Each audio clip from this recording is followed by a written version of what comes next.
శ్రోతలకు నా హృదయపూర్వక నమస్కారములు. మన శ్రోతలలో ఒక సోదరుడు ప్రశ్న పంపడం జరిగింది. ఆ ప్రశ్న, 15 సంవత్సరములుగా మ్యారేజ్ లైఫ్లో ఉన్నాను. మన జీవితంలోకి వచ్చిన వ్యక్తి కొన్ని అలవాటులు తెలియక మిస్టేక్స్ చేసి సమ్టైమ్స్ అవే కంటిన్యూగా చేస్తూ, ఇలా కాదు ఈజీ మెథడ్గా ఇలా చేసుకుంటే బాగుంటుందని చెప్పినా వినని వాళ్లను లైఫ్ లాంగ్ భరించాలా, వదిలించుకోవాలా, ఏమీ మాట్లాడకుండా ఉండాలా? ఇదండి వీరి ప్రశ్న. అంటే ప్రశ్న వేసింది సోదరుడు. అంటే మన జీవితంలోకి వచ్చినటువంటి భార్య, అంటే సోదరుడికి వివాహమై 15 సంవత్సరాలు అయింది.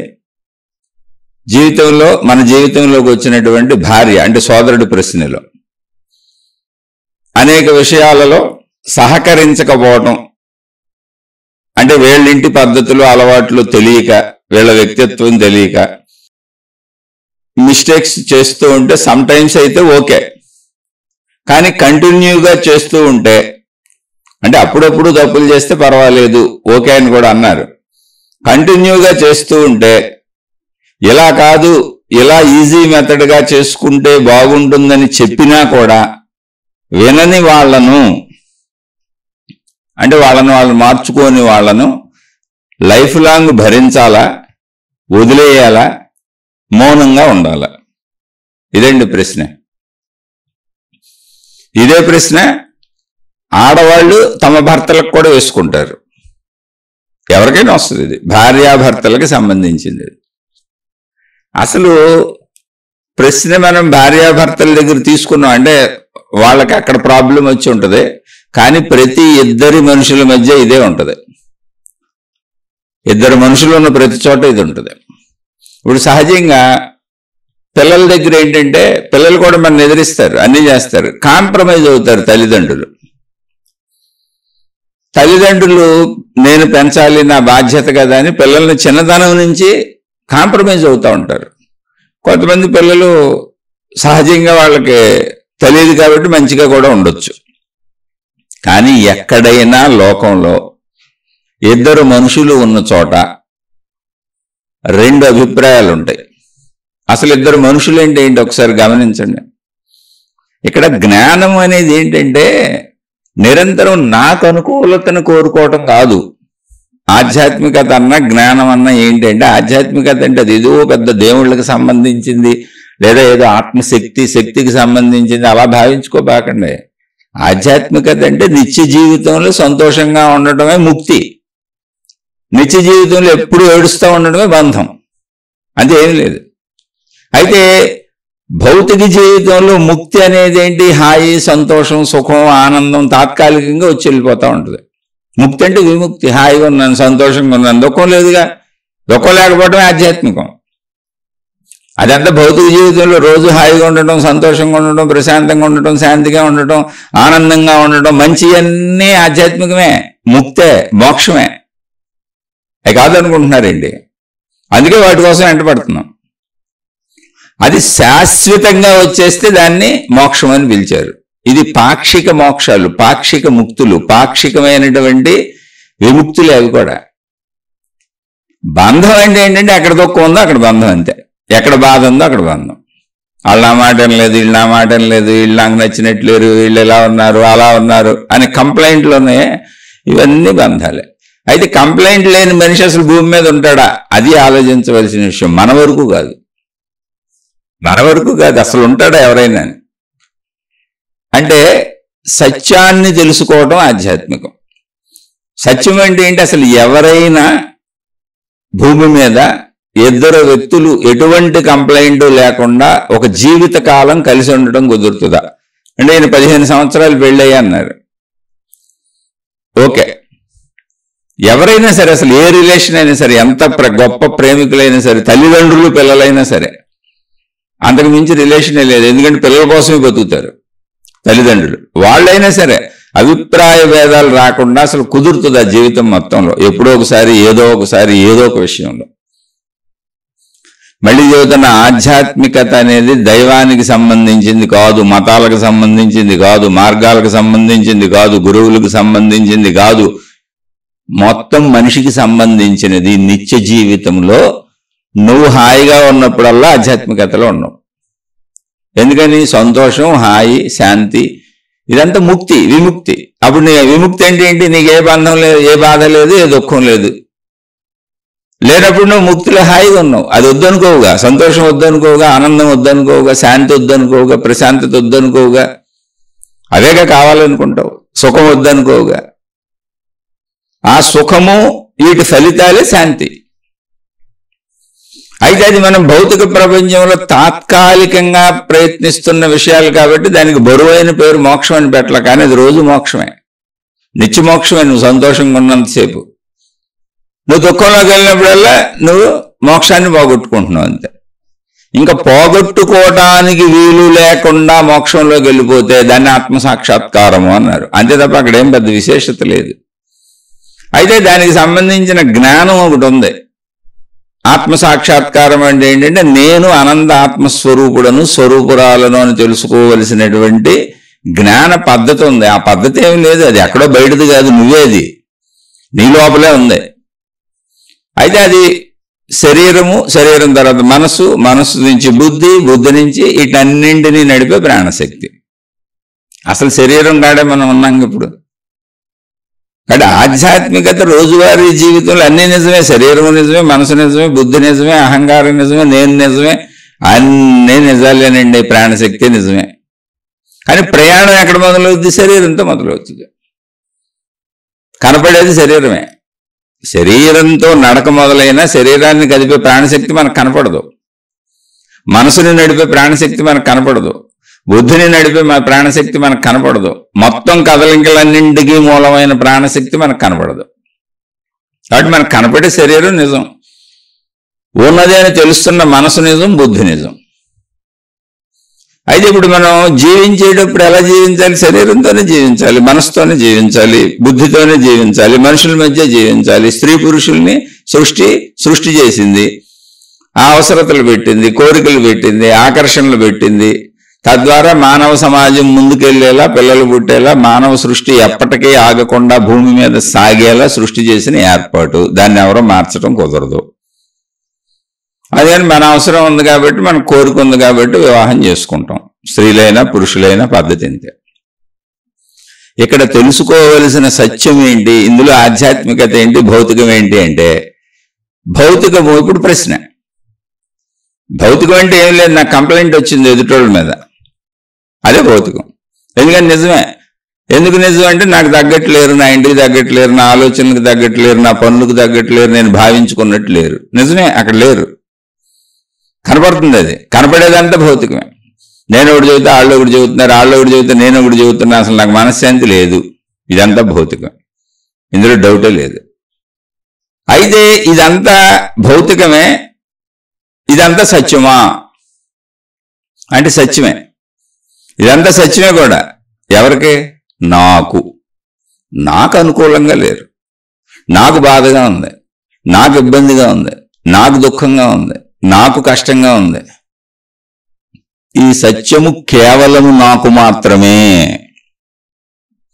అప్పుడు ఇది ఎంత చిన్న సత్యం అంటే, నా పరిధి వరకు, నేను ఈ శరీరం అని భావించుకుంటున్నాను, అంతవరకే సత్యం. ఇప్పుడు ప్రశ్న అడిగిన సోదరుడు అనుకోండి, సపోజ్ మగవాళ్ళు భర్తలు అనుకోండి, ఆ భర్త వరకే సత్యం ఇది. భార్య పీడించుకు తినేస్తుంది, ఇప్పుడు ఏం చేయాలి? సపోజ్ ఇదే ప్రశ్న భార్యకి పడింది అనుకోండి, భార్యలకు కూడా ఉంటుందిగా, భర్తతో అందరికీ ఉంటుంది అసలు. అప్పుడు భార్యకి వరకే సత్యం అది. అసత్యం అయితే కాదు, నువ్వు ఇబ్బంది పడుతున్నమాట నిజమే, అందులో అసత్యం ఏం లేదు. కానీ నీ వరకే సత్యం అది. ఆ సత్యం మొత్తంలో ఎవరికి ప్రపంచంలో వర్తించదు, నీకు తప్ప. ఇప్పుడు నీ ఒక్కడికే వర్తించి, నీ ఒక్కదానికే వర్తించే సత్యాన్ని ఎలా నువ్వు దాన్ని మార్చుకోగలవు?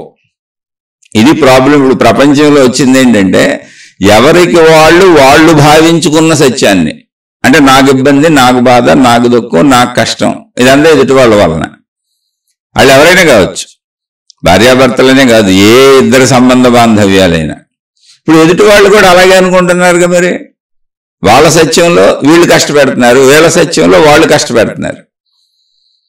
ఇప్పుడు ఇదే ప్రశ్న వేసినప్పుడు ఎంతైనా 15 సంవత్సరాల నుంచి ఎన్ని చెప్పినా వెంటల్లా వాళ్ళే చేసుకుంటున్నారని మనం అనుకుంటున్నాం.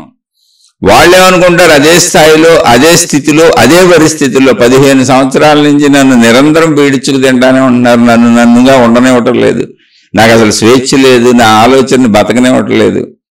ఎవరికైనా సరే వాళ్ళు బ్రతుకుతున్నట్టు, బ్రతికినట్టు ఎప్పుడు అనిపిస్తుంది అంటే వాళ్ళు స్వేచ్ఛగా, వాళ్ళు ఆనందంగా, వాళ్ళు హాయిగా వాళ్ళ పని వాళ్ళు చేసుకోగలిగినప్పుడు, వాళ్ళ ఆలోచనలు సాగినప్పుడు. ఎవరికైనా అంతే. స్వేచ్ఛగా పక్షులు ఎగిరినట్టు ఆకాశంలో ఎవరో రిస్ట్రిక్షన్స్ పెట్టకుండా, రూల్స్ పెట్టకుండా, రెగ్యులేషన్స్ పెట్టకుండా, వాళ్ళని బంధించకుండా, నువ్వు ఇలాగే ఉండాలి, ఇలాగే చేయాలని నిర్బంధించకుండా ఎవరికైతే హాయిగా తమ ఇష్ట ప్రకారం జీవితం వెళ్ళిపోతా ఉంటుందో వాళ్ళకి బ్రతుకుతున్నట్టు, బ్రతికినట్టు, బ్రతికి ఉన్నట్టు అనిపిస్తుంది. ఎక్కడైతే అడ్డంకులు, ఇబ్బందులు, రిస్ట్రిక్షన్స్, బందికానాలు వచ్చినాయో అది జైలులాగా అనిపిస్తుంది. అది భర్తతో వస్తే భర్త పెట్టిన జైలు, భార్యతో వస్తే భార్య పెట్టిన జైలు, ఎవరితో వస్తే వాళ్ళు పెట్టిన జైలు.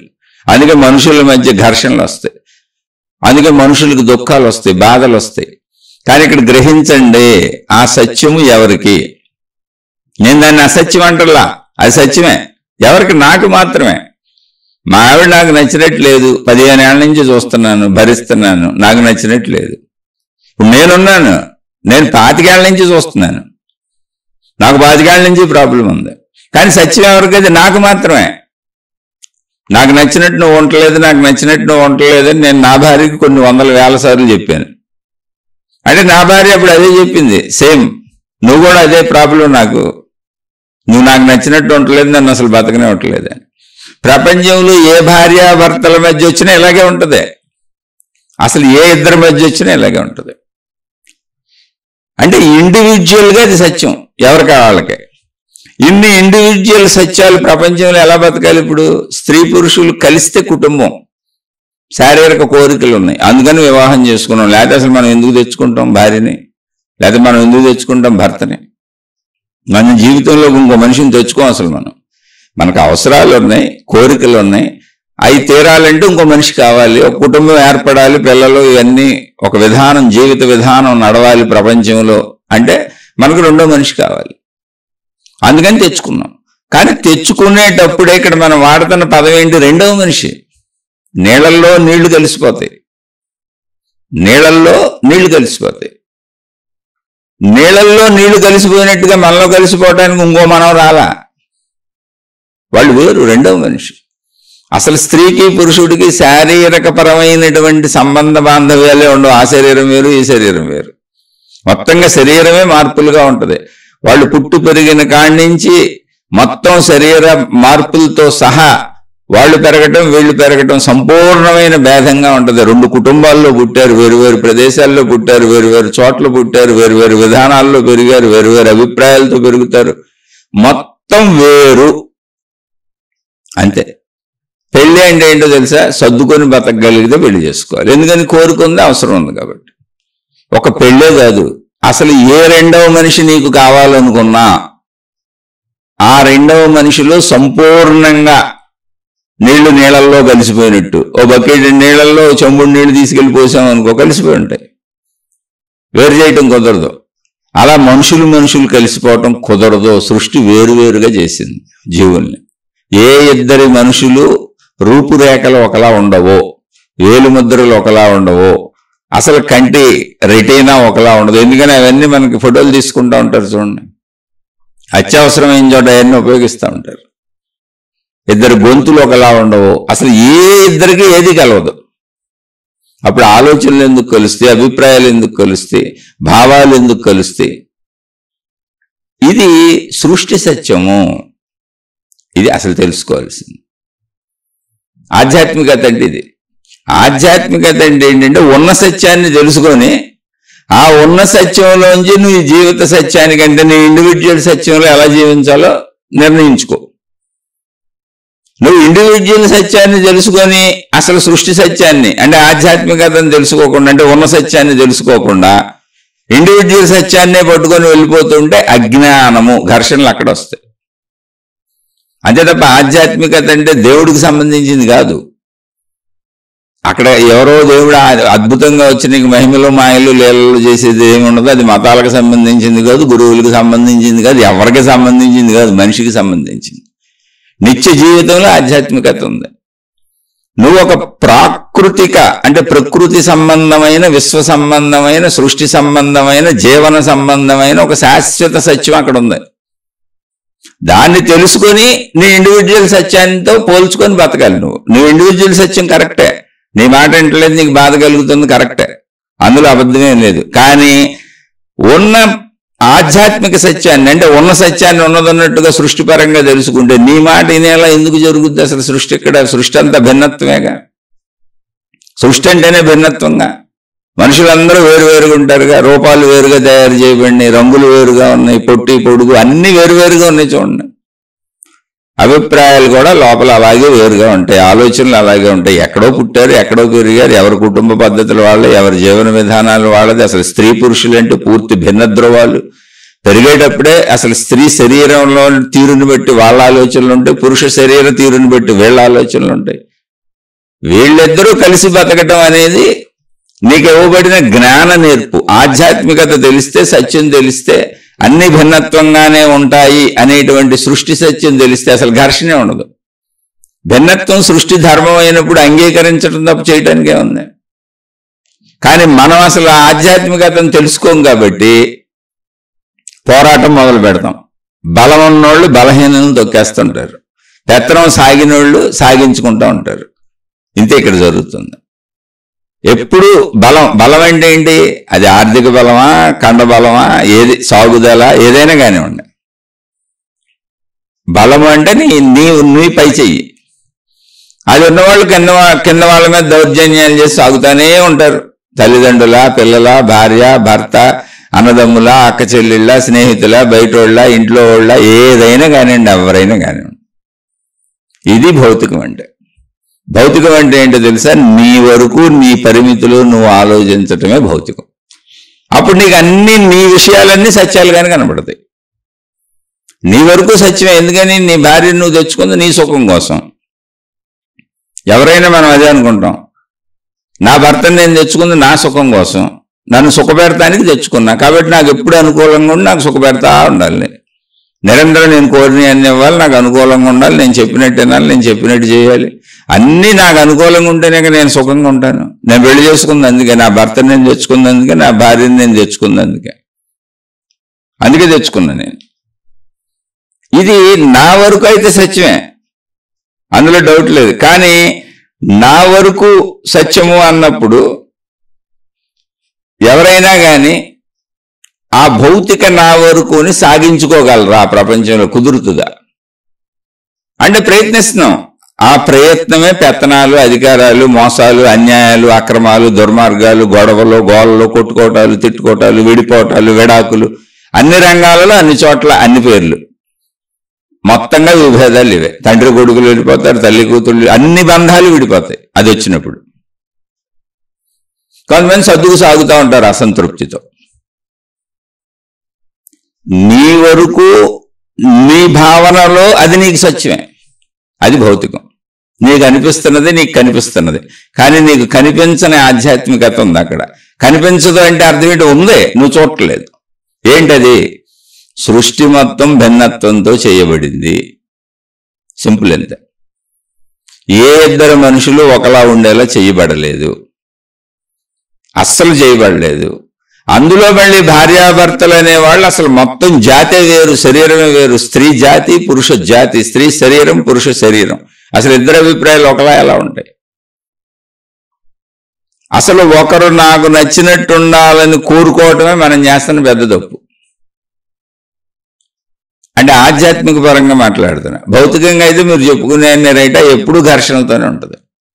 ఆధ్యాత్మిక సత్యాన్ని అర్థం చేసుకొని భౌతిక జీవితాన్ని గడుపు. ఆధ్యాత్మిక సత్యంలోంచి భౌతిక జీవితంలోకి రా. అప్పుడేమైంది? మొత్తం అన్ని విభేదంగా ఉంటాయి, విరోధంగా ఉంటాయి, అన్ని వేరువేరుగా విడివిడిగా చేయబడిని. ఏ ఒకటి ఇంకో దానికి అనుకూలంగా ఉండేలా మానవ సృష్టి భగవంతుడు చేయలేదు. అసలు వేలు ముద్రలే కలవరా నాయన, కంటి రెటీనాలే కలవరా నాయన, అసలు అంతా వేరువేరుగా ఉంటాయిరా నాయన అనేది భగవంతుడు అంత సృష్టి వేరువేరుగా చేస్తే మళ్ళీ నా భార్య నేను అనుకున్నట్టే అనుకోవట్లేదు, నేను అనుకున్నట్టే చేయట్లేదు, నేను అనుకున్నట్టే ఉండట్లేదు, నేను అనుకున్నట్టు ఆమె ఎందుకు అనుకుంటుంది, ఆమెకు ఇంకోలా అనిపించేలా ఉంది. అలాగే నా భర్త నేను అనుకున్నట్టు ఎందుకు ఉండట్లేదు, నేను అనుకున్నట్టు ఎందుకు చేయట్లేదు, నేను అనుకున్నట్టు ఎందుకు జీవించట్లేదు అంటే ఆయన అనుకునేది ఇంకోలా ఉంటుంది. ఎందుకని ఆ శరీరమే వేరు కదా, విభిన్నమైన మనిషి. నా కొడుకో, నా కూతురో, నా తల్లో, నా తండ్రో, నా అన్నో, నా అక్కో ఎవరైనా రెండవ మనిషి, విభిన్నత. ఇది సత్యమైనప్పుడు ఏం చేయాలి? ఇప్పుడు ఇది సత్యము, ఏం చేయాలి? ఆధ్యాత్మిక సత్యం ఏంటంటే మొత్తం ఇక్కడ విభిన్నతే ఉంటుంది, సృష్టి అంతా విభిన్నతే ఉంటుంది. ఇప్పుడు ఈ సత్యంలోంచి జీవించాలి. అప్పుడు ఏం చేయాలి? ఆ విభిన్నతని ఇది ఇలాగే ఉంటుంది అన్నప్పుడు దానిని సర్దుకోవటమా, దానికి తగ్గట్టు మనం ఉండటమా, మనకు తగ్గట్టుగా అది లేదని బాధపడకుండా సర్దుకోవడం. ఎందుకని బాధ ఎందుకు పడతావు? అది అలాగే ఉంటుంది కదా, అది అలాగే ఉంటుంది. సృష్టి యొక్క తీరు విభిన్నత అని అర్థమైన ఏ మనిషి బాధపడ్డాడు ప్రపంచంలో? దాన్ని అంగీకరిస్తాడు. సత్యము అంటే అది. భౌతికంలో బాధపడతాడు, ఎందుకంటే అంగీకరించడు, అది తెలుసుకోడు, అసలు ఆ జ్ఞానం దాకా వెళ్ళడం, అదే అజ్ఞానము. అందుకని అజ్ఞానము వలన వచ్చే అన్ని బాధలే, దుఃఖాలే.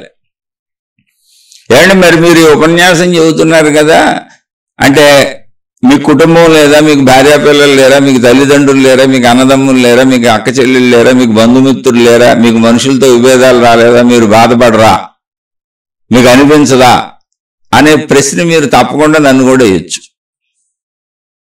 అంటే ఖచ్చితంగా తెలుస్తుంది భౌతికంగా.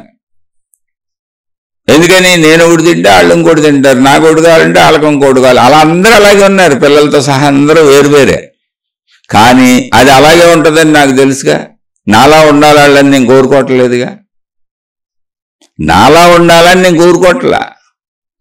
ఇప్పుడు ఒక్క నిమిషం ఆలోచిద్దామండి, మామూలుగా అంటే మనకు ప్రాక్టికల్గా మీకు విషయం అర్థం అవడానికి చెబుతున్నా. నాలా ఉండాలని నేను కోరుకున్నప్పుడు అంటే నేనేదో వితండవాదంగా మాట్లాడి చెబుతున్నానని అనుకోబాకండి. నాలా ఉండాలి అని నేను కోరుకున్నప్పుడు నాలాంటి పురుషుడిని ఒకరిని పెళ్లి చేసుకున్నా, లేదా నాలాంటి స్త్రీని ఇంకోళ్ళని తెచ్చుకొని పెళ్లి చేసుకున్నా, ఏమన్నా ఉపయోగం ఉంటుందా? నాలా ఉండకూడదు కదా.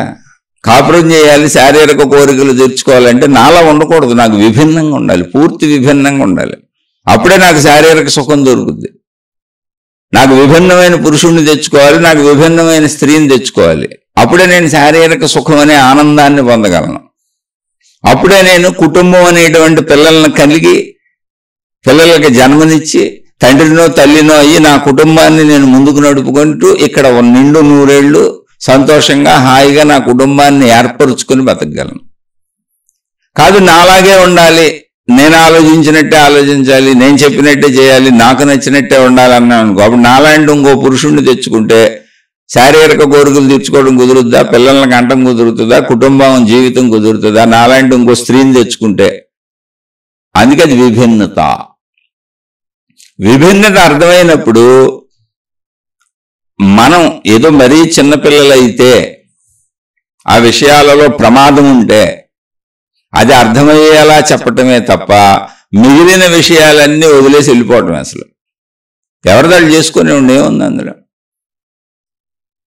ఇప్పుడు నాకు ఆ విషయం తెలుసు, అందుకని నన్ను మోసం చేసిన వాళ్ళు కూడా బోళ్ళు మంది ఉన్నారు. డబ్బు విషయాలలో నమ్మించి అనేక విషయాలలో రకరకాల మోసాలు చేసిన వాళ్ళు ఉన్నారు, అబద్ధాలు చెప్పిన వాళ్ళు ఉన్నారు, ఇప్పుడు చెబుతున్న వాళ్ళు ఉన్నారు.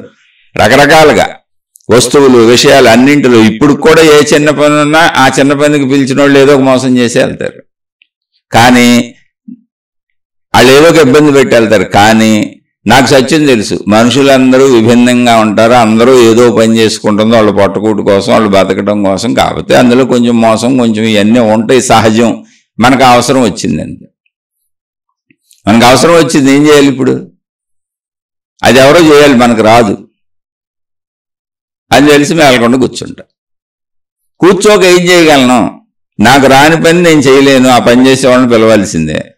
వచ్చిన వాళ్ళు కొంచెం ఎక్కువ తక్కువ ఏదో చేసి వెళ్తారు. మనకి ఎప్పుడేమనిపిస్తుంది? నాకు అనుకూలంగా అంటే వాళ్ళు బాగా అన్ని చేసి పెట్టేసి నాకు తక్కువ డబ్బులు తీసుకొని అన్ని తక్కువకు చేస్తే ఆహా ఎంత బాగుంటుందో. వాళ్ళు ఎలా బతుకుతారు? నేను అనుకుంటుంది నా వరకైతే కరెక్టే. భౌతికం అంటే అది నా వరకే అని నేను ఆలోచించే ప్రతిదీ భౌతికమే. నేను ఆలోచించింది, నాకు కనపడింది ఏంటి, నాకు తెలుస్తున్నది ఏంటి, నా వరకే. నా నొప్పి నాకు తెలుస్తుంది, నా బాధ నాకు తెలుస్తుంది, నా దుఃఖం నాకు తెలుస్తుంది, నా సంతోషం నాకు తెలుస్తుంది, నాకు కావాల్సింది నాకు తెలుస్తుంది, నా అవసరం నాకు తెలుస్తుంది, నా అన్నీ నాకు తెలుస్తున్నాయి. తెలుస్తుంది అంతా నాకు కనపడుతుంది, అనుభవిస్తున్నా, తెలుస్తుంది కాబట్టి భౌతికం. నాకు తెలియంది ఎదుటోడు బాధ తెలియట్లేదు, ఎదుటోడు దుఃఖం తెలియట్లేదు, ఎదుటోడు కష్టం తెలియట్లేదు, ఎదుటోడు ఇబ్బంది, ఎదుటోడు ఏమీ తెలియటం లేదు అంటే ఏంటి? నాకు అనుభవం అయినట్టు అనుభవం అవటం లేదు తప్ప నేను ఆలోచిస్తే జ్ఞానంలో తెలుస్తాయి. ఆ జ్ఞానమే ఆధ్యాత్మికత. కాసేపు ఆ ప్లేస్లోకి నువ్వు వెళ్ళిపో, భార్య ప్లేస్లోకి నువ్వు వెళ్ళిపో, భర్త ప్లేస్లోకి నువ్వు వెళ్ళిపో. నువ్వు ఎవరితో అయితే ఘర్షణ పడుతున్నావో వాళ్ళ ప్లేస్లోకి నువ్వు వెళ్ళి కూర్చొని ఆలోచించు. మొత్తంగా వాళ్ళ ప్లేస్లో కూర్చో, ఆలోచించు. వాళ్ళ వైపు నుంచి ఆలోచించు, వాళ్ళలా ఆలోచించు. నా వరకు అయితే భౌతికం, ఎందుకంటే నాకు తెలిసేదంతా భౌతికం, కనపడేదంతా భౌతికం. ఇప్పుడు భార్య కనపడొచ్చు, భర్త కనపడొచ్చు, పిల్లలు కనపడొచ్చు, రెండో వ్యక్తులు కనపడుతూ ఉండొచ్చు, కానీ వాళ్ళ అంతరంగంలో నీకేం కనపడలేదుగా, కనపడందంతా ఆధ్యాత్మికం. అప్పుడు నువ్వు జ్ఞానంతో ఆలోచించాలి. నాకు అనిపించినట్టే వాళ్ళకు కూడా అనిపిస్తుంది కదా, నాకు అనిపించినట్టే వాళ్ళు భావించుకుంటారు కదా, నాకు ఇబ్బంది, బాధ, దుఃఖం, సుఖం అన్నీ ఎలాగో వాళ్ళకు కూడా అలాగే కదా అన్నప్పుడు నువ్వు యుద్ధం చేయగలవా, వాళ్ళతో గొడవ పడగలవా, ఘర్షణ పడగలవా? ఇప్పుడు మన సోదరుడు అడిగింది ఏంటి? వదిలేయాలా, మౌనంగా ఉండాలా, అంటే మాట్లాడకుండా ఉండాలా? 3 రకాలుగా అడిగారు ఆయన. మన సోదరుడు ఇక్కడ విషయాన్ని 3 రకాలుగా అడిగారు. ఏంటి? అలాగే భరించాలా, లేదా అసలు ఆ మనిషిని వదిలేయాలా, ఏమి మాట్లాడకుండా ఉండాలి? అసలు ఈ 3 పుట్టవు, అది అలాగే ఉంటుంది అని తెలిసినప్పుడు. ఇప్పుడు వర్షం పడుతుందండి, మనం బజార్ వెళ్దాం అనుకున్నాం, చక్కగా రెడీ అయ్యి బయలుదేరి కరెక్ట్గా బయటకు వచ్చేటప్పుడు విపరీతమైన వర్షం పడుతుంది, ఉరుములు, మెరుపులు, పిడుగులు, గాలులు వచ్చేసి ఏం చేస్తారు? ఇప్పుడు ఏం చేయగలరు? ఏమీ చేయలేని చోట ఏం చేస్తారు? మీ వైపు నుంచి ఆలోచిస్తారు. ఎందుకో తెలుసా? వర్షం అనేది ప్రకృతికి సంబంధించింది, మీరు దాన్ని ఏం కంట్రోల్ చేయలేరు. అప్పుడు ఏం చేస్తామంటే మన వైపు నుంచి ఆలోచించి మనం ఏం చేయొచ్చో, ఇప్పుడు ఆ ప్రోగ్రాం ఆపుకోవచ్చా, లేదా గొడుగులు వేసుకెళ్ళొచ్చా, లేదా రెయిన్ కోట్లు వేసుకెళ్ళొచ్చా, ఏదైనా మనం ఏం చేయొచ్చు అని ఆలోచిస్తాం తప్ప వర్షం నన్ను ఇబ్బంది పెట్టింది, వర్షం నన్ను బాధ పెట్టింది, వర్షం నన్ను ఇచ్చేసేసింది అని దుఃఖపడిపోయి బాధపడిపోయి వర్షాన్ని ఇప్పుడు ఏదో చేసేద్దాం, ఇప్పుడు వర్షాన్ని ఏం చేయాలి, భరించాలా, వదిలేయాలా, ఇలాంటి ప్రశ్నే పుట్టదు అసలు. ఇప్పుడు వర్షాన్ని భరించాలా అనే ప్రశ్న పుట్టదు, ఎందుకంటే అది ప్రకృతి. మీరు చూడండి, వర్షమైనా, ఎండైనా, గాలి అయినా, ప్రకృతి విషయాలన్నింటిలో మనం ఏం లేదు, దాన్ని అంగీకరిస్తాం. చూడండి, నేచర్ దగ్గరికి వెళ్ళేటప్పుడు చూడండి, మనం ఇది ఎలాగే ఉంటుందని అంగీకరిస్తాం. కానీ ఆ నేచర్లో భాగమైన ఒక మనిషిని ఎందుకు అంగీకరించలేకపోతున్నామంటే ఆధ్యాత్మికత తెలియదు కాబట్టి. ఆధ్యాత్మికత అంటే ఇది ఇలాగే ఉంటుంది అంతే. అంటే ఇది ఇలాగే ఉంటుంది కదా అంటే, ఇప్పుడు సపోజ్ ఒక పాము వచ్చింది, ఇది ఇలాగే ఉంటుంది అని పాముతో గర్వించుకోరు, అది మళ్ళీ తెలివి తక్కువతనం. అలాగే ఇంట్లో నష్టపోయే విషయాలు, కష్టపడే విషయాలు ఉంటే ఒకరికొకళ్ళు అర్థం చేసి చెప్పుకుంటాం. కానీ ఈ ఘర్షణలన్నీ, భార్యాభర్తల మధ్య వచ్చే ఘర్షణలన్నీ ప్రతి చిన్న విషయానికి నాది సాగాలని ఉంటుందండి. ఎక్కడైనా ఏ ఇద్దరు మనుషుల మధ్య అయినా అంత దారుణంగా మోసపోయి, నష్టపోయి, కష్టపడిపోయి, ఇబ్బంది పడిపోయి, లాస్ అయిపోయే విషయాలు అటైపోళ్ళకు కూడా తెలుస్తాయి. ఎందుకు తెలియదు? వాళ్ళు ఎందుకు అలా చేస్తారు? చేయరు కూడా అసలు. ఇక అలా ఇక్కడ విషయాన్ని అర్థం చేసుకోవడానికే ప్రయత్నించాలి. ఎప్పుడు సత్యములోంచి నీ వైపుకి వచ్చినప్పుడు అదే ఆధ్యాత్మికత. సత్యం అంటే ఏంటి? మొత్తం మానవ జాతి ఎలా తయారు చేయబడిందో చూడు, అదే ఆధ్యాత్మికత. అది నీకు కనపడేది కాదు, అసలు ఎదుటి మనిషి భావాలే కనపడవు, కనపడదంతా ఆధ్యాత్మికత. ఎదుటి మనిషి స్థానంలో నువ్వు కూర్చొని ఆలోచించు, ఏ ఆన్సర్ వస్తే తీసుకోండి. మరి నా గురించి కూడా చెప్పా, నేను మనిషినే, నా చుట్టూ మనుషులు ఉంటారు, నాకు భార్య పిల్లలు ఉన్నారు, కానీ నాకు దుఃఖం ఉండదు, బాధ ఉండదు. ఒకవేళ ఆ సందర్భానుసారం కాసేపు స్పందన ఉండొచ్చు, అరే నేను ఇలా చెప్పాను, వాళ్ళు అలా అన్నారే, ఏంటి ఇలా అనేసారని కాసేపు స్పందన ఉండొచ్చు, కాసేపు పిక్కోవచ్చు. అది కూడా నేను ఇంకా ఈ స్థితిలో ఉన్నాను కాబట్టి, సంపూర్ణంగా సత్యవార్థమైన ఏ రమణ మహర్షి లాంటి మహానుభావుడు ఆత్మసాక్షాత్కారం అంటే ఆధ్యాత్మికత సంపూర్ణంగా అర్థమైన వాళ్ళు, అంతకంటే ఇంకేం లేదు. అది మహిమ కాదు, మాయ కాదు. సంపూర్ణ జ్ఞాని అంటే జ్ఞానం మొత్తం అర్థమైపోయిన వాళ్ళు. నాకు మొత్తం అర్థం అవ్వాల, అనుభవం అవ్వాల. అందుకని నేను కొంచెం స్పందనలో బాధపడతాను. దాన్ని తీవ్రంగా అస్సలు తీసుకోను. ఏది తీసుకొని, నష్టపోయినా తీసుకొని, లాభం వచ్చినా తీసుకొని. ఎందుకంటే ఈ సృష్టిలో ప్రాణమే పోద్దా, దానికి మించిన నష్టమే ఉంది అసలు? పుట్టిన ప్రతి వాళ్ళు చనిపోతారండి, అంటే మన ప్రాణమే పోద్ది, దానికంటే నష్టం ఉందా? వాళ్ళు డబ్బులు మోసం చేశారు, వీళ్ళు వస్తువులు ఎత్తుకుపోయారు, ఇవి చేశారని బాధపడుతున్నాం అనుకుందాం. అంటే నేను పారేసుకోమని చెప్పట్లా. ఒక్కసారి ఆలోచిస్తే శరీరం తరిగిపోతుంది, రోజు గడుస్తుంటే ఆయువు తరిగిపోతుంది. ఓ రోజు గడిచిందంటే ఓ రోజు ఆయువు తగ్గిపోయింది. అలా శరీరం పెరుగుతూ పెరుగుతూ తగ్గిపోయి వృద్ధాప్యంలోకి వెళ్ళిపోతుంది, శరీరం శిథిలమైపోతుంది. శరీరంలో అనేక జబ్బులు వస్తున్నాయి, అనేక బాధలు వస్తున్నాయి, అనేక కష్టాలు వస్తున్నాయి, అనేక ఇబ్బందులు వస్తున్నాయి. ఏం చేస్తున్నాం అంటే అన్నింటినీ అలా భరిస్తున్నాం. మన శరీరంలో వచ్చిన అనారోగ్యాన్ని ఏం చేసాం? మన శరీరంలో దానంతట అది పుట్టుకొచ్చిన పుండుని ఏం చేసాం? మన శరీరంలో దానంతట అది పుట్టుకొచ్చిన జబ్బుని ఏం చేసాం? ఏం చేయలేకపోతున్నాంగా. ఎవరి మీదైనా నిందారోపణ చేస్తున్నామా? కుదురుతుందా? డాక్టర్ దగ్గరికి వెళ్ళి వైద్యం చేయించుకుంటున్నాం, తగ్గుద్దో తగ్గదో మనకు తెలియదు. అంటే అలాంటి చోట్ల ఎలా ఉంటున్నాం ఒకసారి చూసుకోండి అని చెబుతున్నా. మన శరీరంలోనే, మనలోనే మనకు అవసరం లేదు, మనకు జబ్బు వద్దు, మనకు ఆరోగ్యమే కావాలి, మనకు అనారోగ్యం వద్దు, మనకు ఆరోగ్యమే కావాలి. కానీ అనారోగ్యాలు పుట్టుకొస్తున్నాయి. వాటిని ఏం చేస్తున్నాం? వాటితో పోరాడుతున్నామా? ఎవరితో పోరాడుతాం? అది నాలోనే పుట్టింది. ఏమి లేదు, కాముగా డాక్టర్ల చుట్టూ తిరుగుతూ ఉంటాం, ఎలాగోలా తగ్గించుకుందామని. అలాగే నాలో పుట్టిన దాన్ని నేను ఏమీ చేయలేనని సర్దుకుంటున్నాను, భౌగోళిక పరిస్థితులు సర్దుకుంటున్నాను, కానీ పక్క మనిషిని నేను భరించలేకపోతున్నాను. కారణం ఏంటి అంటే అవకాశం ఉన్న చోట సాగించుకుందామని అనుకుంటున్నాను. ఇది ప్రాబ్లం. మళ్ళీ మీరు గమనించండి, అదే ఒక కంపెనీల్లో పెద్ద పెద్ద వాటిలో యజమానుల దగ్గర పనిచేసేటువంటి కింద పని వాళ్ళు యజమాని తప్పైనా రైట్ అయినా అంగీకరించుకుంటూ వెళ్ళిపోతారు. ఇంటికి వెళ్ళి పెళ్ళం మీద ఎగురుతారు, మొగుడు మీద ఎగురుతారు, వాళ్ళ పిల్లల మీద ఎగురుతారు, వాళ్ళతో సమానమైన వాళ్ళ కింద వాళ్ళ మీద ఎగురుతూ ఉంటారు. వాళ్ళ పై వాళ్ళ దగ్గర అందరూ సర్దుకుంటారు. అసలు తప్పని కూడా అనిపించదు పాపం. ఒకళ్ళు ఎప్పుడన్నా బాగా అనిపిస్తే కాసేపు గొణుక్కొని తిట్టుకుంటారు, మళ్ళీ వాళ్ళు కనపడితే నమస్కారాలు పెట్టి వెళ్ళిపోతారు. ఎందుకని అవసరం అక్కడ? అంటే మన ప్రవర్తనల్లో ఉన్నటువంటి అసలు సర్దుబాటు లేదా అంటే ప్రతి మనిషిలో సర్దుబాటు గుణం ఉంది.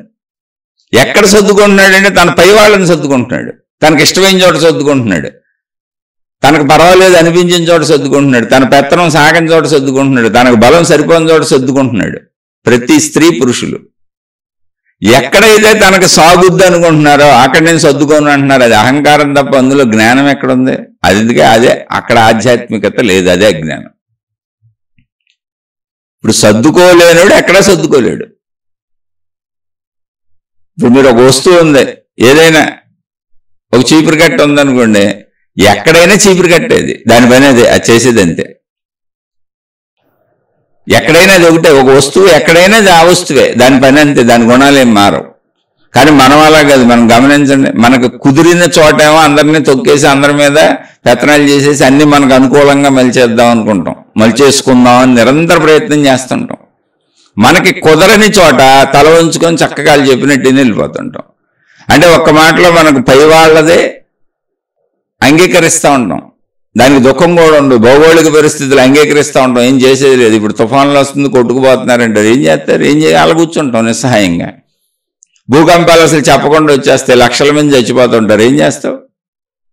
అక్కడ నేను ఏం చేస్తావు అన్నప్పుడు బాధ భయం గురించి మాట్లాడతల్లా, అంగీకరించడం తప్ప చేయడానికి ఏముందంటున్నా.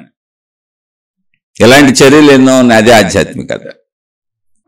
అప్పుడు నువ్వు సాటి మనిషిని ఎందుకు అంగీకరించలేకపోతున్నావు అంటే నీకు ఆధ్యాత్మికత తెలియదు, జ్ఞానం తెలియదు. జ్ఞానం అంటే జ్ఞానం నిత్య జీవితంలో ఉంటుంది. జ్ఞానం అన్నా భౌతిక ఆధ్యాత్మికం అన్నా జీవితానికి భిన్నమైంది కాదు. అది దేవుడికి సంబంధించింది, మతానికి సంబంధించింది, గురువులకు సంబంధించింది, మార్గాలకు సంబంధించింది, తాళ్ళు తాయెత్తులకు సంబంధించింది అస్సలు కాదు. జస్ట్ ఇలాగే ఉంటుంది అంతే. అన్ని విభిన్నంగా ఉన్నాయి, విరుద్ధంగా ఉన్నాయి, విభేదంగా ఉన్నాయి, అది అలాగే సాగుతుంది. ఎప్పుడైనా అంతే. అది అలాగే సాగుతుందని నువ్వు ప్రపంచంలో అనేక విషయాలను అంగీకరించావు.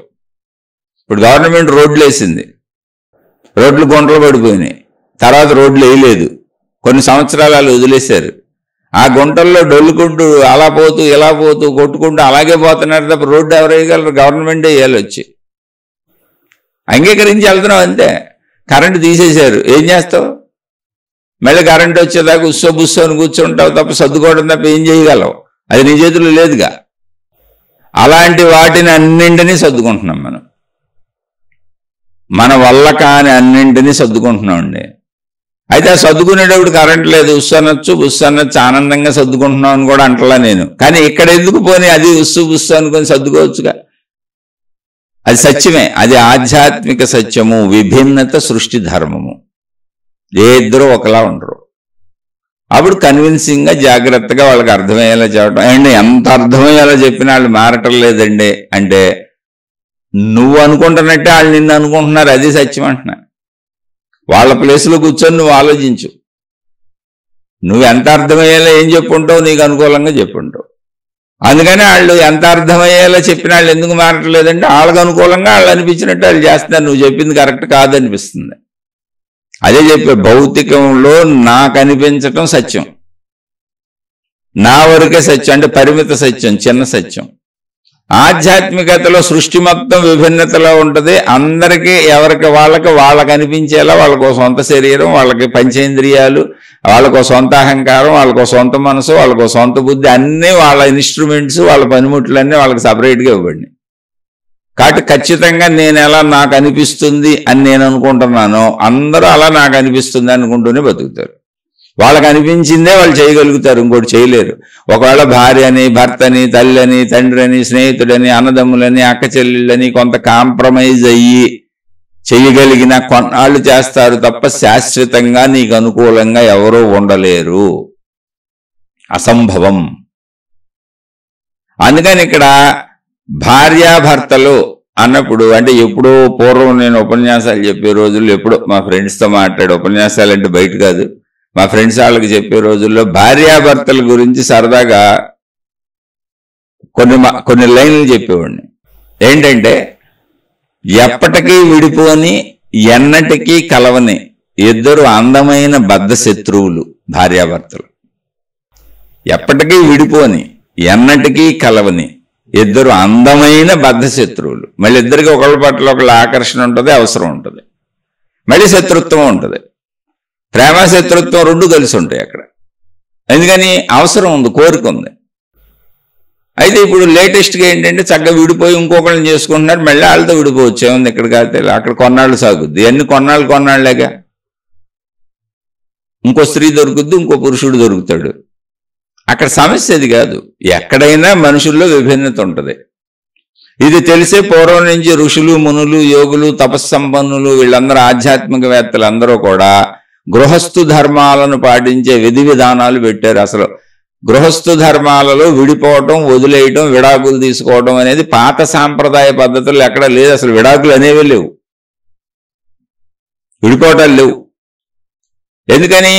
సృష్టి విభిన్నంగానే ఉంటుంది కనుక అర్థం చేసుకొని కలిసి ఉండటమే. ఆ విభిన్నతని నువ్వు నీలో ఎప్పుడూ కలిపేసుకుంచుకోవటమే. నా భార్య ఎప్పుడు నాకు భిన్నంగానే ఆలోచిస్తుంది. ఎందుకని? ఆ శరీరం వేరు, ఆ మనిషి వేరు, నాకంటే భిన్నమైన మనిషి. ఆమెకో మొదట ఉంది, ఆమెకో అహంకారం ఉంది, ఆమెకో మనసు ఉంది, ఆమెకో బుద్ధి ఉంది, ఆమెకో ఆలోచన ఉంది, ఆమెకో సొంత జీవితం ఉంది, ఆమెకో శరీరం ఉంది. మొత్తం ఆమె కోరికలు, ఆమె ఆకలి అన్నీ వేరు. అలాగే నా భర్తకి అన్నీ వేరు అన్నప్పుడు ఇప్పుడు భార్యాభర్తలు అంటే ఏంటంటే రెండు వేరువేర్లు కలిసిపోతాయి. అంటే తమ సగాన్ని నరికేసుకొని ఈ సగాన్ని కలుపుకోవాలి. అదే అర్ధనారీశ్వర తత్వం. అంటే నాలో సగాన్ని నీ సగం కలుపుకుంటున్నా, అంటే నేను సగం సర్దుకుంటున్నా, వదిలేస్తా, నువ్వు సగం వదిలేసాయి, మన ఇద్దరం కలిస్తే అర్ధనారీశ్వర తత్వం. అలా సర్దుబాటుగా జీవించటమే పూర్వ సాంప్రదాయం నుంచి ఋషులు, మునులు, యోగులు, తపస్సంపన్నులు నేర్పారు. ఎవరికి కలిసిపోద్దని చెప్పలా. అదే శివభగవానుడికి ఓ రూపమేసి చూపించారు, అర్ధనారీశ్వర తత్వం జీవితంలో. ఎందుకని? రెండు విభిన్నతలో, మళ్ళీ చెబుతున్నది, విభిన్నతలు రెండు ఎప్పటికీ కలవకుండా సృష్టి చేసిందండి. సృష్టి చేసింది అది. ఇప్పుడు మనం కూర వండుకుంటాం చూడండి, మొత్తం కలిపితే కూర అన్నం, తింటుంటే బాగుంది అన్నం. మనం ఆహార పదార్థాలు చేసుకున్నప్పుడు అన్నం వండినప్పుడు అందులో కూర వండుకుంటాం. కానీ కూరలో ఉన్నాయన్నీ విభిన్నతలే. కూరగాయ విభిన్నత, ఏ దొండకాయ వంకాయ తెచ్చారు, ఒక కూరగాయ ఉంది అక్కడ, దాన్ని ఏదో ఒక ముక్కలు కోసారు, కొంచెం నూనె వేశారు, మసాలా దినుసులు వేశారు, దినుసులన్నీ వేరువేరుగా ఉంటాయి, ఉప్పు వేశారు, కారం వేశారు, అన్ని వేరువేరే చూడండి. వాటన్నింటినీ కలిపి మగ్గబెట్టారు, ఏదో ఉడకబెట్టారు, మొత్తానికి తాలింపులు వేశారు, కూర తయారు చేశారు. అన్ని కలిస్తే కూర అద్భుతమైన టేస్ట్కి వచ్చింది.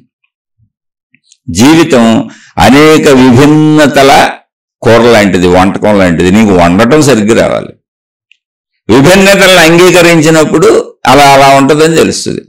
కాసేపు ఏదో భార్య నువ్వు సర్దుకో, కాసేపు భర్త నువ్వు సర్దుకో, ఎప్పుడూ నువ్వే సర్దుకో కుదరదు. ఎంత సర్దుకోవాలి? ఇద్దరూ సగం సగం సమానంగా సర్దుకోవాలి. అదే అర్ధనారీశ్వర తత్వం. ఎవరు ఎప్పుడు ఏ విషయంలో సర్దుకోవాలనేది ఆ కుటుంబంలో నిర్ణయించుకోవాలి. అది నీ భార్యాభర్తలే కాదు, ప్రపంచంలో ఎక్కడైనా అంతే, ఎవరితోనైనా అంతే. ఆ విభిన్నత ఎప్పుడూ ఉంటుంది. విభిన్నతే సృష్టిలో ఉన్నటువంటి ధర్మము, సత్యము.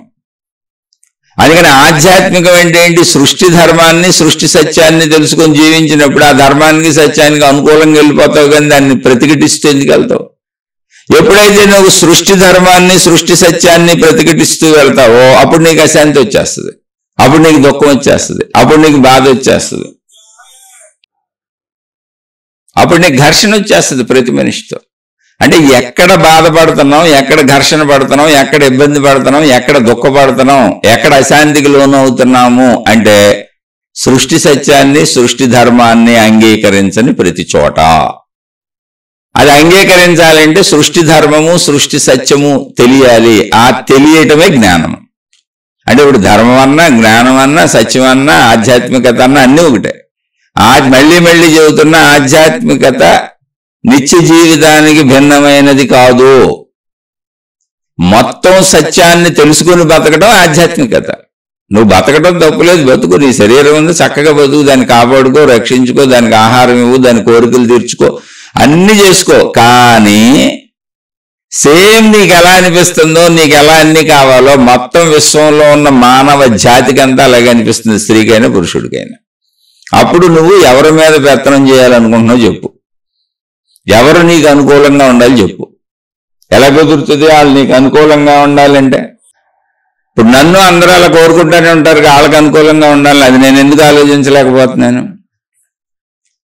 జ్ఞానం అన్నా, ఆధ్యాత్మికత అన్నా, సత్యం అన్నా, ధర్మం అన్నా మొత్తంగా మన మానవులం కలిపి మానవ జాతి మొత్తంగా ఆలోచించాలి. ఆత్మజ్ఞానం, ఆత్మ సాక్షాత్కారానికి వెళ్ళినప్పుడు సృష్టి మొత్తంగా ఆలోచించాలి. ఇప్పుడు సమస్య మనం మాట్లాడుకుంటుంది మానవ జాతికి సంబంధించి, అది భార్యాభర్తలది కాబట్టి ఎప్పటికీ ఇలాగే ఉంటుంది. ఒకళ్ళు ఒక్కోసారి సర్దుకోవటం తప్ప దీనికి ఇంకో దారికి మార్గం ఉండవు అసలు. అంటే ఇప్పుడు సపోజ్ అంటే ఈ సమస్యకు ఒకవేళ పరిష్కారం ఏమన్నా అసలు ఎవరైనా చెప్పగలరా? పోనీ మీరే ఆలోచించండి ఒకసారి. భార్య, భర్త, ఓ మగపిల్లడు, ఒక ఆడపిల్ల, కుటుంబం అండి. ఈ నలుగురు గుడికి వెళ్ళారు. ఎవరు ప్రార్థనాలయం అయితే అక్కడికి వెళ్ళండి. ఇనేవాళ్ళు మీకు నచ్చిన దేవుడు ఎవరో, మీ ప్రార్థనాలయం అయితే అక్కడికి వెళ్ళండి. ఆ దేవుడి ముందు నుంచున్నారు. ఆ దేవుడికి ముందు భర్త గారు దండం పెట్టాడు. భగవంతుడా, నువ్వు నాకు అన్నీ ఇచ్చావు, నాకే లోటు లేదు, నాకు సర్వము ఉన్నాయి. ఇదిగో ఈ భార్యతో చచ్చిపోతున్నాను. నేను ఎడ్డుమంటే అంత ఎడ్డుమంటది, నేను ఒకటి చెబితే ఆమె ఇంకోటి చెప్పుద్ది. కొంచెం నాకు అనుకూలంగా మార్చు. ఇక పిల్లలు పర్వాలేదు, కానీ అప్పుడప్పుడు పిల్లలు కూడా ఎదురు చెబుతున్నారు. కొంచెం నేను ఒకటి చెబితే వాళ్ళు ఒకటి చెబుతున్నారు. కొంచెం ఇదే ఘర్షణగా ఉంది, మిగిలింది ఏ లోటుపాట్లు లేవు, హాయిగా ఉంది, సర్వము సమకూర్చావు. ఈ కొంచెం ఈ ముగ్గురిని నాకు అనుకూలంగా మార్చావంటే భగవంతుడా, నీకు జన్మ జన్మలకి రుణపడిపోయి ఉంటాను. ఏ మొక్కులు మొక్కోమన్నా మొక్కుంటాను, ఏం చేయమన్నా చేస్తాను. నీ రుణం నేను ఉంచుకోను భగవంతుడా. తిరిగి నీకు డబ్బు రూపంలో చెల్లిస్తాను, సేవ రూపంలో చెల్లిస్తాను, అన్ని రకాలుగాను చేస్తాను. కొద్దిగా ఈ ముగ్గురిని నాకు అనుకూలంగా మలుచు అని భర్త గారు నమస్కారం పెట్టుకున్నాడు. పాపం ఆ దేవుడు గారు వెంటన్నాడు అక్కడి నుంచి, విన్నాడు పాపం ఆయన. ఏమంటే భార్య గారు వచ్చింది. సరే ఏమేం చెప్పుద్దో పోన్లే, ఆయన ఏదో అడిగాడు, ఈ ముగ్గురిని ఆయనకు అనుకూలంగా మారిస్తే పోయేదే ఉంది, కొంచెం బుద్ధి మార్చేద్దాంలే, మన చేతిలో పనే కదా అనుకున్నాడు భగవంతుడు కూడా. పాపం నా చేతిలో పనే కదా, తలకాయలు పెట్టిందే నేను, శరీరాలు పెట్టిందే నేను, కాబట్టి ఈ ముగ్గురుని ఆ భర్తకు అనుకూలంగా మార్చేద్దాం, ఎందుకంటే సంపాదించేది ఆయనే, పోషించేది ఆయనే కదా, అలా పెట్టేద్దాం అనుకున్నాడు. సరే వీళ్ళు ఏదో వేరే కోరికలు కోరుకుంటారు కదా, కొంచెం వాళ్ళకి అనుకూలం చేస్తే వాళ్ళే ఆ కుటుంబం సంతోషంగా ఉంటారు, సుఖంగా ఉంటారు, హాయిగా ఉంటారు, పోయిందేముంది, ఇంటి యజమాని కదా అనుకున్నాడు.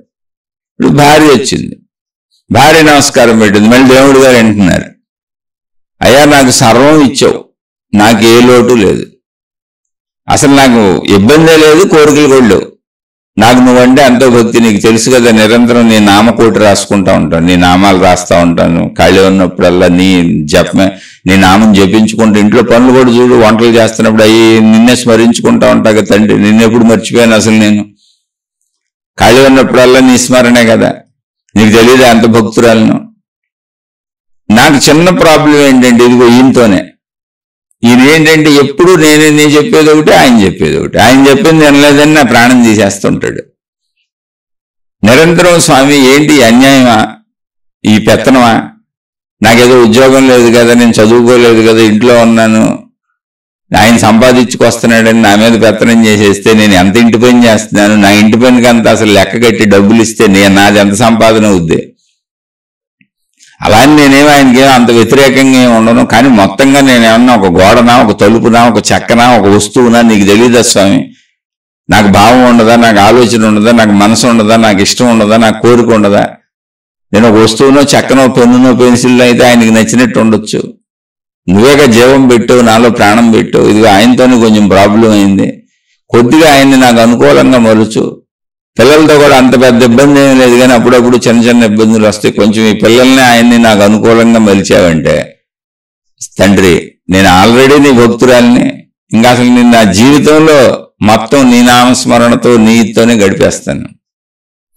దేవుడు ఉలిక్కిపడ్డాడు, నేనేమన్నా వేరేది అడుగుద్దేమో, పాప ఆయన అడిగాడు కదా, ఆయనకు అనుకూలంగా ఏళ్ళ మారుద్దాం అనుకున్నాను, ఎందుకంటే ఆ బుద్ధి నేనే కదా పెట్టింది, నేను చెప్పింది కరెక్టే కదా, ఏమన్నదాంటే ఒకటే తప్పు లేదు, ఆయనకి సొంత మనసు అన్ని నేనే ఇచ్చా కదా, సొంత బుద్ధి ఇచ్చాను, సొంత మనసు ఇచ్చాను, సొంత ఆలోచన ఇచ్చాను, అన్ని విడిగా ఇచ్చాను కదా, ఇప్పుడు ఈమెనే తీసుకెళ్లి ఆయనకి బానిసం చేయనా నేను, ఈమె డబ్బు సంపాదించట్లేదని, అది తప్పు కదా, ఇంటి పనులన్నీ చేస్తుంది, అసలు ఇంటి పనులు ఇల్లు అంతా చక్క పెట్టుకొని చేసుకోవడం సామాన్యమైన పనే, అబ్బాయి ఏమి చెప్పిన దాంట్లో రీజనబిలిటీ ఉందనుకున్నాడు దేవుడు. సరే తర్వాత ఆలోచిద్దామని అనుకున్నాడు, ఈ లోపల వాళ్ళ అబ్బాయి వచ్చాడు, ఆయన దండం పెడుతున్నాడు, అసలు ఈయనేంటి ఆయన వింటున్నాడు దేవుడు, వాళ్ళ అబ్బాయి ఏం అడుగుతున్నాడు ఆయన, వాళ్ళ అబ్బాయి ఏం అడగలా, చక్కగా నమస్కారం పెట్టి, భగవంతుడా నాకు తెలియదు, వీళ్ళు నువ్వేదో దేవుడు అన్నారు, తీసుకొచ్చారు, ఎప్పుడు ఇక్కడికి తీసుకొస్తున్నారు, నీకు దండం పెట్టమంటున్నారు, అసలు వీళ్ళు నన్ను సతాయించి చంపేస్తున్నారు, అది చదువు అంటారు, ఇది చదువు అంటారు, నాకు నచ్చింది చదవనట్లేదు, నాకు నచ్చింది కట్టుకొని ఇవ్వట్లేదు, నాకు నచ్చింది తినవట్లేదు, అసలు నా జీవితం అంతా వాళ్ళ చేతిలో కీలు బొమ్మలాగా ఉంది, ఎందుకు పుట్టించావా నన్ను. ఇప్పుడు పిల్లలంటే తల్లిదండ్రుల చేతులు కీలు బొమ్మలా, వాళ్ళ ఇష్టం వచ్చినట్టు అన్ని మేము సంపాదిస్తున్నాం, మేము పెడుతున్నాం, మేము చేస్తున్నాం, కాబట్టి వాళ్ళ ఇష్టం వచ్చినట్టు జీవించడానికి నన్ను ఎందుకు పుట్టించావయ్యా, నాకెందుకు స్వతంత్ర వ్యక్తిత్వం ఇచ్చావు, సొంత ఆలోచన ఇచ్చావు, సొంత బుర్ర ఇచ్చావు, సొంత శరీరం ఇచ్చావు, అన్ని సొంతంగా ఆలోచనలు పుడుతున్నాయి, మరి నాకు వీళ్ళతో అసలు నేను సావలేకపోతున్నాను, నాకు ఏదో ఒకటి నన్ను ఇక్కడి నుంచి తప్పించనన్నా తప్పించేయి, లేదా వాళ్ళన్నా నాకు అనుకూలంగా మలుచు, లేదా ఇంట్లోంచి నేను ఎక్కడికన్నా బయటకు పోయి బతికే ఏర్పాటు ఏదో ఒకటి నాకు తప్పించాయి, ఇక్కడి నుంచి వీళ్ళతో నేను సావలేకపోతున్నాను, వీళ్ళ పెత్తనాలు దౌర్జన్యాలు ఎక్కువైపోయినాయి నా మీద, మరి నేను ఏదో చదువుకొని కొంచెం పెద్దోడిని అయితే కానీ నాకు ఉద్యోగాలు రావు, నా బతుకు నేను బతకలేను, అప్పుడు దాకా వీళ్ళు చంపేస్తున్నారు. దేవుడు ఆలోచించాడు, నిజమేరా నాయన, పిల్లల మీద పెత్తనాలు ఏంటి, ఏంటి, వాళ్ళకే వ్యక్తిత్వం ఉంటుంది కదా, ఇదేంటి తల్లిదండ్రులు అంత ప్రేమగా చూసుకోవాలి కదా, వీళ్ళేంటి అనే దేవుడు చూశాడు. ఏం లేదు, తల్లిదండ్రులు ఏంటి, ప్రేమతోనే నేను బలం వస్తుందని ముద్దపప్పు తినమంటున్నాను, ఆడు ముద్దపప్పు ఇష్టం లేదంటే నేను ఎక్కడ అన్నాను, ఇలాగే ఉన్నాయి, కానీ ఇవే ఘర్షణలు. పిల్లలకు మంచి కోసమే మేము చేస్తున్నామని తల్లిదండ్రులు, ఎంత మంచి కోసం చేసినా మా ఇష్టాలు ఉండవా అని పిల్లలు. కూతురు కూడా అదే చెప్పింది, మళ్ళీ ఆ కూతురు వచ్చి దండం పెట్టింది, దేవుడు నాన్న కూడా అదే అడిగింది, అసలు మాకు స్వేచ్ఛ లేదు, హరించేస్తున్నారు, వీళ్ళ అడుగుజాడల్లో నడవాలి, వాళ్ళు చెప్పినట్టు వినాలి, వాళ్ళు పడుకోమన్నప్పుడు పడుకోవాలి, వాళ్ళు లేవమన్నప్పుడు లేవాలి, రూల్స్ రెగ్యులేషన్స్. ఎక్కడే కాదు, స్కూల్కి వెళ్తే ఆల్ రూల్స్ రెగ్యులేషన్స్, ఈ పరీక్షలు, ఈ పాస్ అవటాలు, ఈ పుస్తకాలు, ఆ బరువులు మోయలేక చచ్చిపోతున్నాం. అసలు అన్ని పుస్తకాలు పొద్దున్నే స్కూల్ బ్యాగ్ తగిలిచ్చేసి పొద్దున్నే పంపేస్తున్నారు. ఆ పొద్దునే అన్నం మధ్యాహ్నం తినాలి, మళ్ళీ ఎప్పుడో రాత్రికి ఇంటికి వస్తున్నాం. మళ్ళీ ఇంటికి వచ్చిన హోంవర్క్లు, ట్యూషన్లని. అసలు మా నాన్న పని చేసే కంటే ఎక్కువ చదువుతున్నాం, ఎక్కువ పని చేస్తున్నాం మేము. మాకంటే ముందు మా నాన్న వచ్చేస్తున్నాడు. మా అమ్మ ఇంట్లో చేసే పనుల కంటే మా చదువులు ఎక్కువ ఉన్నాయి. అసలు ఎంత పెట్టారేంటి మా నెత్తిన దేవుడా, పైగా వీళ్ళ పెత్తనాలు ఏంటి, ఏదో ఒకటి మొత్తానికి అనుకూలంగా మార్చామని ఆమె అడిగింది. ఇంతకీ అందరూ ఏమడుగుతున్నారంటే ఎదుటి వాళ్ళని నాకు అనుకూలంగా మార్చేయమని. ఒక కుటుంబంగా చెప్పాం, ప్రపంచంలో మనుషులందరూ దేవుణ్ణి ఇదే అడుగుతారు. మొత్తం సృష్టిని నాకు అనుకూలంగా మార్చే, మనుషుల్ని, చెట్లని, పొట్లని, గొట్లని అన్నిటినీ నాకు అనుకూలంగా మార్చేయి. కుదురుతుందా?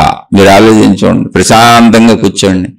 నిరంతరం నేనని మీలో మీరు ఇరుక్కుపోయి మిమ్మల్ని మీరు గొప్పగా భావించేసుకొని, మీ శరీరం గొప్పగా భావించుకొని, మీ కోరికలు, మీ ఆలోచనలు, మీ మనసు, మీ తెలివి, మీ ప్రజ్ఞ, మీకు మీరే గొప్పవాళ్ళమని బిరుదులు ఇచ్చేసుకొని, అలా అహంకారంతో కాకుండా ఒక్కసారి విశాలంగా, ఒక్కసారి ఊహించండి, 800 కోట్ల మంది ప్రజలు ఒక చోట అలా నుంచొని ఉన్నారండి, ఒక విశాల ఖాళీ మైదానంలో. స్త్రీలు, పురుషులు అందరూ. ఆ 800 కోట్ల మందిలో నేను కూడా ఉన్నాను. ఇప్పుడు 800 కోట్ల మందిని కలిపి ప్రపంచాన్ని, విశ్వాన్ని అలా ఒకసారి దృష్టిలో పెట్టుకొని ఇప్పుడు ఆలోచించండి, ఎవరిని మీకు అనుకూలంగా మార్చాలి? ఎంత సృష్టిని మీకు అనుకూలం చేయాలి? ఎంతమందిని మీకు అనుకూలం చేయాలి? అసలు కుదురుతుందా ఇది? అసలు కుదిరే అవకాశం ఉందా? అది ఆధ్యాత్మికత, అది జ్ఞానం. కుదరదు. ఎందుకంటే ఇదంతా విభిన్నత, విరోధత, విభేదము. ఇదే సృష్టి ధర్మం. విరోధత అంటే ఒకదానికొకటి యాంటీ అని కాదు, అన్నీ అలా విభేదంగా ఉంటాయి. విభేదం ఎప్పుడుందో అక్కడ విరోధం ఉంటుంది. నాకులా నువ్వులే, నీకులా నేను లేను. సృష్టి అంతా అలా విభేదంగా ఉంది, విరోధంగా ఉంది, విభిన్నంగా ఉంది, వైరుధ్యంగా ఉంది. ఇన్నిటి విభిన్నతల మధ్య, విరోధతల మధ్య, విరోధత అంటే పోరాటం కాదు, అక్కడ ఉన్నటువంటి ధర్మం. అన్నీ అలాగే ఉంటాయి. ఒక చెట్టుకు ఉన్నటువంటి ఆకులు మనకు అన్నీ ఒకలానే కనపడతా ఉంటాయి, కానీ ప్రతి ఆకు ఇంకొక ఆకుతో ఎంతో కొంత విభేదంగానే ఉంటుంది. అలా సృష్టిలో మానవ జాతి మొత్తం, ఇప్పుడు ఉన్నది కానీ, ఇంతకు ముందు ఉన్నోళ్ళు కానీ, ఇక ముందు రాబోయే వాళ్ళు కానీ అందరూ వైరుధ్యంగా ఉంటారు. అన్ని విధాలుగా వైరుధ్యంగా ఉంటారు. ఒకటి కాదు, రూపురేఖల్లో కానీ, నలుపు, తెలుపు, పొట్టి, ఇలా అన్నీ. అలాగే మీరు చూస్తే మళ్ళీ ఇక్కడ పేదవాళ్ళు, గొప్పవాళ్ళు అనేటువంటి విషయాల్లో, అధికారాలు, పదవులు, హోదాలు అనేటువంటి విషయాల్లో కూడా ఈ విభేదతలు ఎప్పటికీ ఇలాగే ఉంటాయి. ఎప్పటికీ అంతా సమంగా అయిపోదు. ఎందుకనంటే అలా మనుషులు లేకపోతే సృష్టి నడకే ఉండదు. మురుగు కాలువలకి క్లీన్ చేసేవాళ్ళ కాడి నుంచి, రోడ్లు ఊడ్చేవాళ్ళ కాడి నుంచి, అపర కుబేరులై ఇతర గ్రహాల మీదకి, నక్షత్రాల మీదకి ప్రయాణాలు చేసేవాళ్ళు కూడా ఉంటారు. అందరూ ఉంటేనే సృష్టి అనేటువంటి మొత్తం, అంటే మానవ జాతి నడవడానికి వీలవుద్ది. సృష్టిలో కూడా అంతే, అన్ని రకాలు ఉంటాయి. ఇలాగే చిన్న చిన్న సూక్ష్మ క్రిములు కాడి నుంచి అనంతమైనటువంటి ఆత్మతత్వాన్ని తెలుసుకోగలిగి, నేనే అనంత ఆత్మస్వరూపాన్ని, జ్ఞానాన్ని పొందగలిగినంత వరకు, మేధాశక్తి కలిగినటువంటి మనిషి వరకు అన్నీ ఉంటాయి. ఇంకా ఎన్నో విభిన్నతలు ఇక్కడ కనపడతానే ఉన్నాయి. విభిన్నత సృష్టి ధర్మము. అయితే మరి విభిన్నత అయితే ఏంటంటే ఎలా గొడవలు పడుతూ కొట్టుకుంటూ తిట్టుకుంటూ ఎలా బతకాలండి అంటే, అలా బ్రతకటం మన అజ్ఞానము. విభిన్నత సృష్టి ధర్మము అని తెలిసినప్పుడు, నాలా వాళ్ళు ఉండరు, వాళ్ళ నేనుండలేను అని తెలిసినప్పుడు, అందరూ విడివిడిగా ఉంటారు అని తెలిసినప్పుడు, ఎవరిలో ఉన్నటువంటి గొప్ప గొప్ప క్వాలిటీస్ని ఇతరులు పక్కవారు అంగీకరిస్తూ, ఎవరిలో ఉన్నటువంటి తక్కువ క్వాలిటీస్ని వాళ్ళే అంగీకరిస్తూ, పక్క వాళ్ళని అనుసరిస్తూ ఒక కుటుంబాన్ని, అంటే ఒక కుటుంబ వ్యవస్థగా మనం సాగుతున్నాం కాబట్టి ఒక కుటుంబాన్ని ఎవరికి వాళ్ళు డెవలప్ చేసుకోవాలి. అది నీలో ఉన్న జ్ఞాన సంపద మీద ఆధారపడి ఉంది. నువ్వు విభిన్నత అనే జ్ఞానాన్ని అర్థం చేసుకొని అదే వైశాల్యతతో ఆలోచిస్తూ, అంటే విశాలంగా ఆలోచిస్తూ, మానవ జాతి మొత్తం, సృష్టి మొత్తం ఇలా విభిన్నంగానే ఉంటుందని ఆలోచిస్తూ, నా సుఖం కోసం భార్యను తెచ్చుకున్నాను, నా సుఖం కోసం భర్తను తెచ్చుకున్నాను, నా సుఖం కోసం పిల్లల్ని కన్నాను, నా కుటుంబ వ్యవస్థ కోసం నా పిల్లల్ని పెంచుకుంటున్నాను, నా తల్లిదండ్రులు నన్ను కన్నారు కనుక వాళ్ళకి నేను చేయవలసినటువంటి కర్తవ్యములు, ధర్మములు చేసి వాళ్ళని చక్కగా చూసుకుంటూ జీవితపు చివరి దశలో తల్లిదండ్రులను కడదేరుస్తాను. నాతో కలిసి పుట్టిన వాళ్ళు నా సహోదరులు కనుక, సోదరీమణులు కనుక వాళ్ళతో కలిసిమెలిసి ఉంటాను. ఇలా బంధుమిత్రులందరినీ కూడా కలుపుకుంటూ, ఒక భార్యాభర్తలే కాదు మొత్తం ప్రపంచంలో అందరూ నాలాంటి వాళ్ళే అన్న భావన కలిగి జీవిస్తాను. ఇది ఎలా జీవిస్తావు అంటే, అందరూ నాలాంటి వాళ్ళే అన్న భావన కలిగి జీవిస్తాను. ఏమంటే ఇలా కుదురుతుందా? మీరు చెప్పడం అయితే చెబుతారు, కానీ కుదురుతుందా అంటే ఖచ్చితంగా కుదురుతుంది. దాని పేరే ఆధ్యాత్మికం. ఆధ్యాత్మికము మన కోసమే, మన జీవితం కోసమే, మనం ఆచరించడం కోసమే. ఆధ్యాత్మికం మనకు భిన్నమైంది కాదు. ఆధ్యాత్మికం అనేదే నిత్య జీవిత ఆచరణ. జ్ఞానము లేనటువంటి వాళ్ళు భౌతికమైన అజ్ఞానములో నేను, నాది, నా వాళ్ళు అనుకుంటూ పరిమితం అయిపోయి ఇతరులను మోసం చేస్తారు. నేను అని నాకు వచ్చినప్పుడు తన పక్క వాళ్ళతో గొడవలు పడతారు, పక్క వాళ్ళని మోసం చేస్తారు. భార్యాభర్తలు ఒకళ్ళొకళ్ళు మోసం చేసుకుంటారు, ఒకళ్ళొకళ్ళు ఘర్షణలు పడతారు. ఒకే కుటుంబంలో తల్లిదండ్రులు, అన్నదమ్ములు, అక్క చెల్లెళ్ళు, అన్ని బంధాల వాళ్ళు ఘర్షణలు పడతారు. ఏంటది? భౌతికం, అజ్ఞానం, పరిమిత భావం. అదే పరిమిత భావం. నేను, నాది, నా వాళ్ళు. ఇక్కడ నేనుకొస్తే అందరితో గొడవ పడతాను. ఎందుకని? నాది కోసం, నా అహంకారం, నా మాట చెల్లుబాటు, నాకు సాగుదల, నాకు ముందు సాగాలి. అందుకని ఇక్కడ తల్లిదండ్రులను మోసం చేసే పిల్లలు కోటాను కోట్ల మంది ఉన్నారు. వృద్ధాప్యంలో వదిలేసి వాళ్ళని రోడ్ల మీద పడేసి వెళ్ళిపోయిన వాళ్ళు బోల్డ్ మంది ఉన్నారు. ఇప్పుడు మీరు చూస్తూ ఉంటారు, బోల్డ్ వృద్ధాశ్రమాలు ఉన్నాయి. అలాగే పిల్లల్ని మోసం చేసే తల్లిదండ్రులు బోల్డ్ మంది ఉన్నారు. కానీ కొంచెం తక్కువ శాతం ఉంటారు సహజంగా. అన్నింటిలోనూ మోసాలు ఉన్నాయి, అన్నింటిలోనూ అన్యాయాలు, అక్రమాలు, దుర్మార్గాలు ప్రపంచంలో ఎందుకు చూస్తున్నామంటే పరిమిత భావన. ఆధ్యాత్మికత అనేటువంటి సత్యము, విశాలత్వము, నిజము, ధర్మము తెలుసుకోకపోవటం వలన. తెలుసుకుంటే ఏమవుతుంది అంటే మొత్తం జీవితం హాయిగా సాగుతుంది. ప్రాబ్లమ్స్ రావనుకుంటారు, వస్తే. శ్రీరామచంద్రుడికి తన 12వ ఏట 13వ ఏట కన్ఫ్యూజన్ వచ్చింది. అసలు ఈ ప్రపంచాన్ని చూసి ఇదేంటి అని. మొత్తం ఈ ప్రపంచం ఏంటి, పుట్టడం ఏంటి, పెరగడం ఏంటి, చచ్చిపోవడం ఏంటి, అన్యాయాలు ఏంటి, అక్రమాలు ఏంటి, వృద్ధాప్యాలు ఏంటి, అనారోగ్యాలు ఏంటి, గందరగోళం పడిపోయారు ఆయన. అప్పుడు వాళ్ళ కులగురువు అయినటువంటి, రాజగురువు అయినటువంటి, ఆత్మజ్ఞాని అయినటువంటి వశిష్ఠుల వారు వారి ఆస్థానంలోనే ఉన్నారు. వారి తండ్రి గారు రాజ్యం చేస్తున్నారు, దశరథ మహారాజు గారు. రాముడి పరిస్థితి చూసి రాముడు ఇలా అయిపోయాడని ఆ సందర్భంలో విశ్వామిత్రుల వారు కూడా అక్కడే ఉన్నారు. విశ్వామిత్రుల వారు శ్రీరామచంద్రుడిని తనతో తీసుకెళ్దామని వచ్చారు.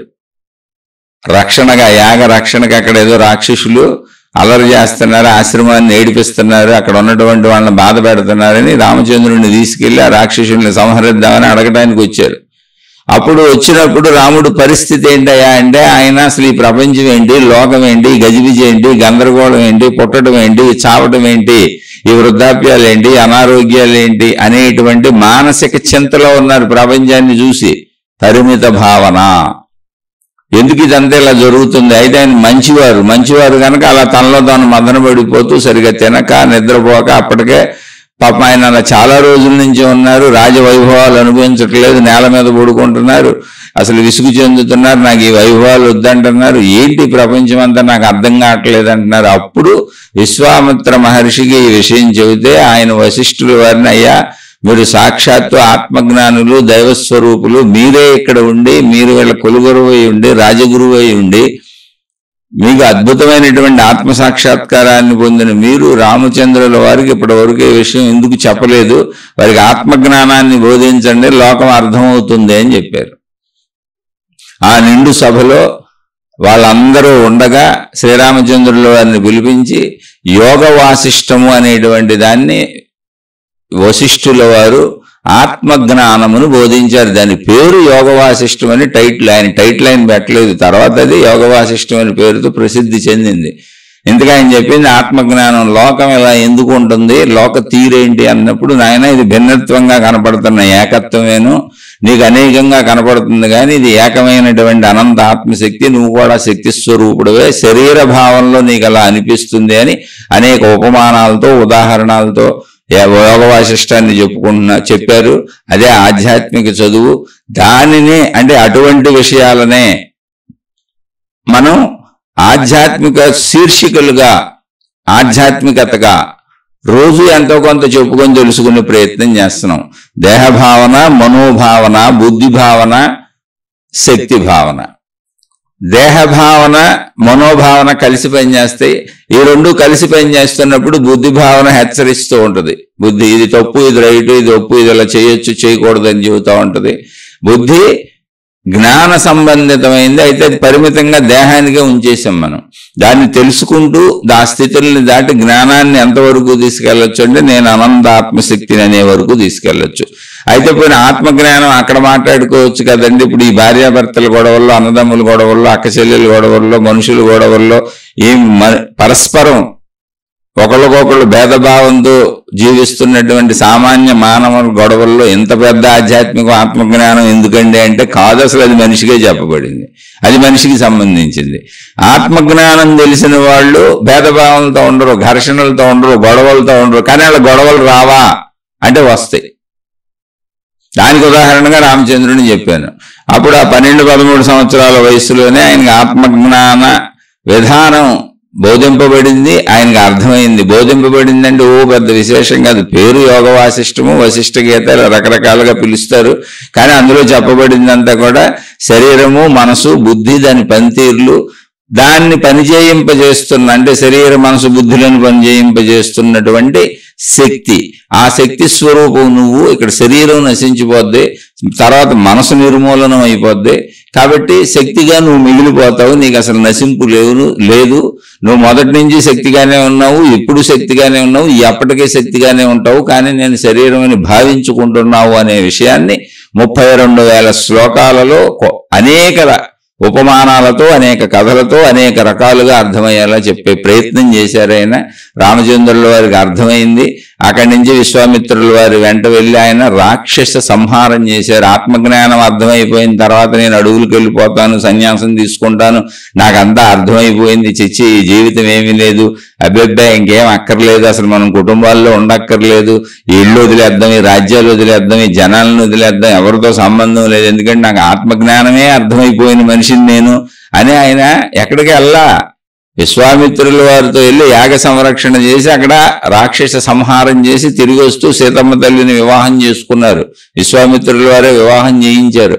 వివాహం చేసుకుని సీతమ్మ తల్లిని తీసుకొచ్చిన తరువాత ఆయనకి పట్టాభిషేకం చేద్దామని ఆయన తండ్రి సంకల్పించిన సందర్భంలో ఆయన పినతల్లి అయినటువంటి కైకమ్మాదేవి తన కుమారుడికి రాజ్యం కావాలి, రామచంద్రుడు వనవాసానికి వెళ్ళిపోవాలని కోరితే కుటుంబంలో ఎవరు రాజ్యం చేస్తే ఏంటి, నేను రాజ్యం చేస్తే ఏంటి, నా తమ్ముడు రాజ్యం చేస్తే ఏంటి, నా తల్లి కోరిక ప్రకారం వెళ్ళిపోతాను అని ఆయన అడవులకు వెళ్ళిపోయారు. అడవుకి వెళ్ళిన ఆయన ఇప్పుడు సర్దుకున్నారా, భరించారా, వదిలేశారా? ఏం చేశారు? ఏమీ చేయలేదు. ఏదైనా ఒకటే, అందరూ సుఖంగా ఉండే మనం అడవిలో ఉందాం, ఎక్కడుంటే ఏమైంది, ఆనందంగా ఉండేవాడు ఎక్కడున్నా ఒకటి, అదే ఆత్మజ్ఞానము. ఆత్మజ్ఞానం అర్థమైన వాళ్ళకి విశాల ప్రపంచంలో మొత్తం విశాల ప్రపంచం యొక్క సత్యత, ధర్మము అర్థమైన వాళ్ళకి రాజవైభవాలైన ఒకటే, పేదరికమైన ఒకటే. అది మన భావన. భౌతికంలో రాజవైభవం, పేదరికం, కానీ ఆనందం అంతరంగానికి సంబంధించింది. నువ్వు పేదరికంలో ఉన్నా, నువ్వు రాజవైభవంలో ఉన్నా, భౌతిక వస్తువుల యొక్క విలాసము నువ్వు అనుభవిస్తావేమో తప్ప కన్ను చూస్తూనే ఉంటుంది, ముక్కు వాసన చూస్తూనే ఉంటుంది, చెవులు శబ్దాన్ని గ్రహిస్తూనే ఉంటాయి, మెదడు ఆలోచిస్తూనే ఉంటుంది, నోరు మాట్లాడుతూనే ఉంటుంది, గొంతు చేసే శబ్దం అదే, నాలుక రుచి ఏమీ మారదు, శరీరం యొక్క స్పర్శలవే, సుఖాలవే, భోగాలవే, శరీరంలో ఏమీ మారవు. ఏదైనా విలాసాలు అంటే వస్తువులు మారితే నువ్వు ధనవంతుడివి, గొప్పవాడివి, రాజువి, రారాజువి, నీ సంపదలు ఉన్నాయి అంటే వస్తువులు ఎక్కువ ఉంటాయి నీ దగ్గర, అంతే. శరీర పనితీరు మారదో. నువ్వు పేదవాడివైనా అదే శరీరము, అదే మనసు, అదే బుద్ధి, వస్తువులు నీ దగ్గర తక్కువ ఉంటాయి, అంతే. ధనంతో వచ్చే విషయాలు అవన్నీ. ఈ సత్యతార్థం అవుద్ది విశాల జ్ఞానంలో. అందుకని భేదభావం ఉండదు. రామచంద్రుడు చక్కగా అడవికి వెళ్ళిపోయాడు. అడవికి వెళ్ళింది ఘర్షణ పడలేక కాదు, చేతగానిదనం కాదు, యుద్ధం చేయటం రాక కాదు, ఎవరితో పోరాటం రాక కాదు, అన్నీ వచ్చాయి. యుద్ధం ఆయన ఎందుకు అడవికి వెళ్ళిపోయారు, ఇంట్లో అసలు ఎవరితోనూ యుద్ధం చేయాలి ఒక మాట కూడా అనలే ఎవరిని, చక్కగా వెళ్ళిపోయారు. ఎందుకని అంటే ఎక్కడున్నా ఒకటి అదే ఆత్మజ్ఞానం అని చెప్పేది. నా శరీర పనితీరు మారదు, నా ఆనందం మారదు, నా హృదయంలో స్థితిగతులు మారవు. సరే ఎదుటి వాళ్ళ కోరికలు ఎలా ఉన్నాయి మనమే అడ్జస్ట్ అవుతాం. అయితే అక్కడ వనవాసానికి వెళ్ళమన్నారు కాబట్టి అక్కర్లేదు, ఇక్కడే ఉండొచ్చు, నా కొడుకు రాజ్యం కావాలంటే ఆయన అక్కడే ఉండి భరతుడు రాజ్యం చేస్తుంటే సహకరించేవాళ్ళు కూడా ఆయన. నేను పెద్దవాడిని, నేను యువరాజుని, నేనే రాజ్యం చేయాలి, భరతుడు చేయటం ఏంటి అని ఆయన ఏం భరతుడితో పోరాడేవాళ్ళు కాదు. ఒకవేళ భరతుడు ఉండి ఆయన కూడా అక్కడే ఉండి భరతుడు రాజ్యం తీసుకొని ఉండి భరతుడే చక్రవర్తి సింహాసనం మీద కూర్చొని ఉంటే చక్కగా రామచంద్రుల వారు సహకరించేవారు. ఎందుకని జ్ఞానం తెలిసినటువంటి ధర్మబుద్ధి నేను నాది అనేటువంటి పోరాటాలు చేయదు, అన్నింటినీ అర్థం చేసుకుంటుంది, పరిస్థితులను అర్థం చేసుకుంటుంది. అలాంటి తరుణంలో వనవాసానికి వెళ్ళమన్నారు కనుక తన భార్యను తీసుకెళ్లిపోయారు. లక్ష్మణుడు తోడుగా వచ్చాడు. అక్కడ భార్యను రావణాసురుడు ఎత్తుకుపోయాడు. అప్పుడేం చేశారు, జాగ్రత్తగానండి, రావణాసురుడు ఎత్తుకుపోయాడు. ఏం చేశారు, ఏడ్చారు, రోధించారు, కళ్ళ నీళ్లు పెట్టుకున్నారు. మరి ఆత్మజ్ఞానం తెలిసిన వాళ్ళకి అలా ఉండొచ్చు అంటే ఆత్మజ్ఞానం తెలుసుకున్న తర్వాత ఆయన యుద్ధాలు చేశారు. పారిపోలా, ఇల్లు వదిలిపెట్టి పారిపోలా, సన్యాసాలు తీసుకొని పారిపోలా.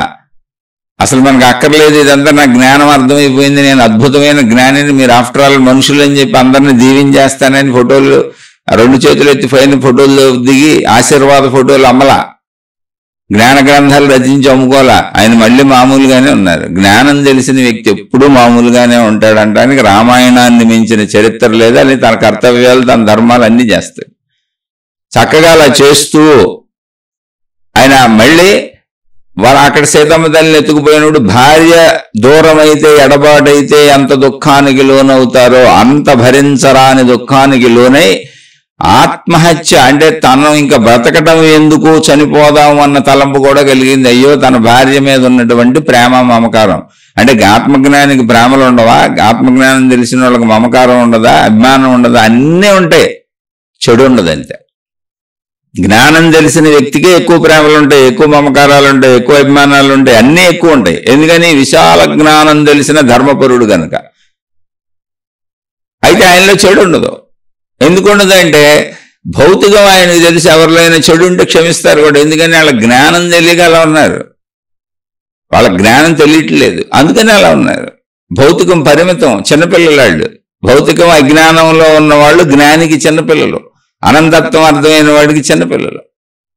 మళ్ళీ సీతమ్మ తల్లిని రక్షించుకోవటానికి ఆయన అలా ప్రయాణిస్తూ వెళ్తూ మధ్యలో సుగ్రీవుడు కనపడితే సుగ్రీవుడి యొక్క రాజ్యాన్ని ఆయనకి తిరిగి అప్పగించి ముందు ఆయన భార్యని ఆయనకి దగ్గరికి చేర్చి అక్కడి నుంచి అక్కడ లంకకి వెళ్ళి రావణాసురుడితో యుద్ధం చేసే ముందు రావణాసురుడు కబురు పంపారు, అయ్యా నా భార్యని అప్పచెబితే నాకు నీ మీద యుద్ధం చేయాలని లేదు, భర్తగా ధర్మరక్షణ కోసం నా భార్యను రక్షించుకోవడం నా కర్తవ్యం కనుక ఇక్కడ దాకా వచ్చాను, మీరు నా భార్యను అప్పచెబితే నేను వెళ్ళిపోతానన్నారు తప్ప యుద్ధం చేస్తానని అనలాయన కాదు. నేను ఎవరని రావణాసురుడు అంటే యుద్ధం మొదలైంది, యుద్ధం పూర్తయ్యే లోపల 10 సార్లు పైన అడిగారు ఆయన.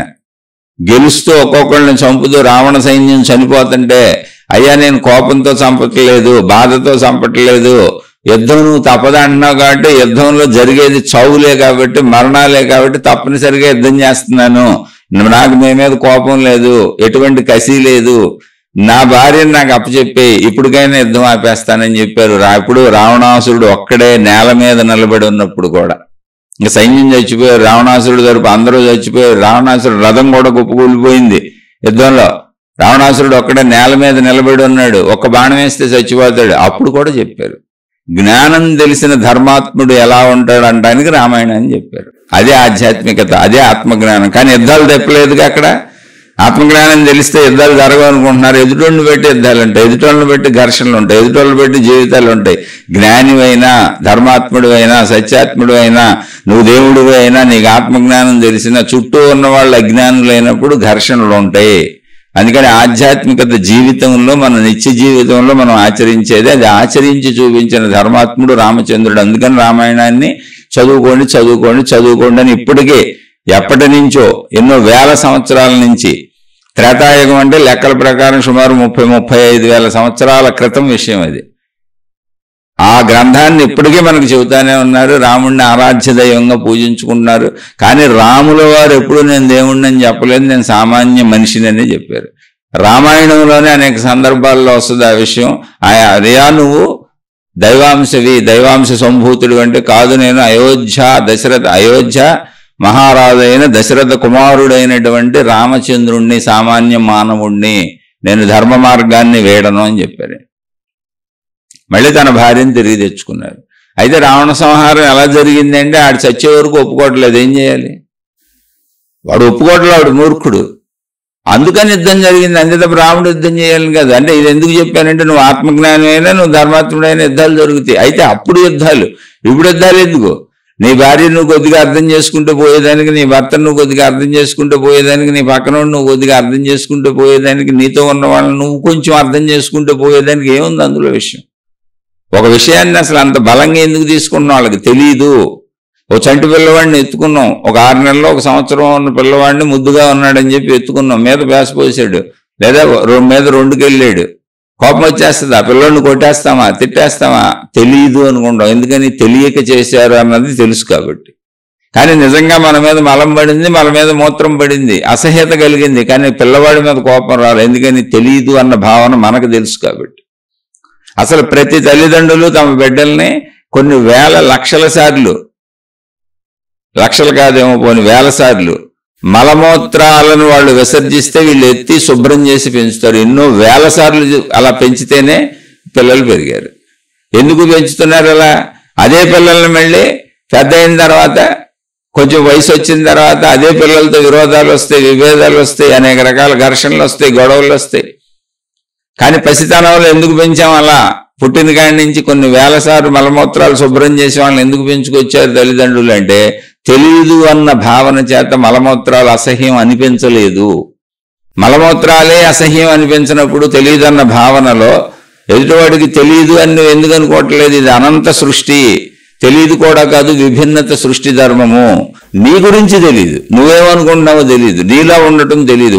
వాళ్ళు ఉంటారు, వాళ్ళు అనుకున్నట్టు వాళ్ళు ఉంటారు, ఎవరికి వాళ్ళే తెలుసు. వాళ్ళ ఆకలి తెలుసు, వాళ్ళ నొప్పి తెలుసు, వాళ్ళ బాధ తెలుసు, వాళ్ళ కష్టం తెలుసు, వాళ్ళ కన్నీళ్లు తెలుసు, వాళ్ళ ఇబ్బంది తెలుసు, వాళ్ళకి సంబంధించిన సమస్తము వాళ్ళకి తెలుస్తూ ఉంటాయి. మనిషికి ఉన్న ప్రత్యేకత ఏంటంటే జ్ఞానాన్ని ఉపయోగిస్తే, కొంచెం జ్ఞానాన్ని ఉపయోగించుకుంటే అదే ఆధ్యాత్మికత. నాలాగే వాళ్ళకే అనిపిస్తుంది అనేది కూడా తెలుస్తుంది జ్ఞానం ఉపయోగిస్తే. ఉపయోగించబోతే నేను వీళ్ళని ఎన్నాళ్ళు భరించాలి, ఎన్నాళ్ళు వీళ్ళతో ఇలా కష్టపడాలి, ఎన్నాళ్ళు వీళ్ళతో ఇలా ఉండాలి, ఏంటి నా కర్మ, నా జీవితం ఎలా అయిపోయింది ఏంటని ఇక జ్యోతిష్యుల చుట్టూ, జాతకాల చుట్టూ, తాళ్ళు చుట్టూ, తాయెత్తుల చుట్టూ, యంత్రతంత్రాల చుట్టూ, మంత్రాల చుట్టూ, అన్నింటిల చుట్టూ తిరుగుతాం. ఎవరు రక్షిస్తారని మహిమలో మాయలంటూ తిరుగుతాం. లేదా విడిపోదాం, విభేదం, విరోధం అనుకుంటూ ఉంటాం. అది పరిమిత భావన. ఏమంటే మీరు ఎంత చెప్పినా ఈ పరిమిత భావనలో ఇలా అనిపిస్తుంది రైటే, కానీ మీరు అన్నట్టు పక్క మనిషిని అర్థం చేసుకోవడం వీలవుతుందా, కుదురుతుందా అంటే ఒక రామచంద్రుడే కాదు నైనా ఎంతో మంది నిరూపించి చూపించారు. రామచంద్రుడి కుటుంబ జీవితంలో జీవించారు కాబట్టి చెబుతున్నాను. అలాగే బుద్ధుడు కుటుంబ జీవితం నుంచి కొంచెం బయటికి వెళ్ళారు అంతేకాని బుద్ధుడు సమాజంలోనే ఉన్నారు, మనుషులతోనే ఉన్నారు. ఆయన చంపడానికి విషం పెట్టి ప్రయత్నాలు చేశారు, వాళ్ళని ఏమీ అనలేదు. ఆయన చంపడానికి కత్తి తీసి మెడ మీద పెట్టాడు. అంగుళీమాలుడు అనేటువంటి వ్యక్తి చంపేస్తానన్నాడు, గజ దొంగ, అతన్ని ఏమీ అనలేదు. అతను ఆయన శిష్యుడిగా మారిపోయాడు. అప్పుడు ఆయన భయానికి కూడా గురి కాలేదు, ప్రసన్న వదనంతో కూర్చొని ఉన్నారు. ఆయన మొహం మీద ఉమ్ములూశారు, అప్పుడు కూడా ఆయన ఎటువంటి అసహ్య భావం కానీ కోపభావం కానీ రాలేదు. చిరునవ్వుతో మొహం మీద ఉమ్మును తుడుచుకున్నారు. ఆయన శిష్యులు ఉమ్ము వేసిన వ్యక్తిని కొట్టడానికి వస్తే వాళ్ళని ఆపారు. అంటే ఆయనలో భావ మార్పు లేదు. ఎందుకని? తెలియని ఎదుటి వ్యక్తి, పసిబిడ్డ మనం ఎత్తుకున్నప్పుడు మన మీద మలమూత్ర విసర్జనలు చేస్తే కొట్టేస్తామా, తిట్టేస్తామా? ఏం జరుగుద్ది? ఏమి చెయ్యం. అయ్యో బిడ్డకి తెలియదు అనుకుంటాం, శుభ్రం చేసుకుంటాం. అదే బుద్ధుడు అనుకున్నాడు, పెద్దవాడైనా ఉమ్మూస్తే కావాలని. తెలియదే, వాడైనా తెలియని వాడు. అజ్ఞాని కూడా పసిబిడ్డే, జ్ఞానం లేనివాళ్ళు కూడా పసిబిడ్డలే. అందుకే ఆధ్యాత్మికత తెలుసుకో.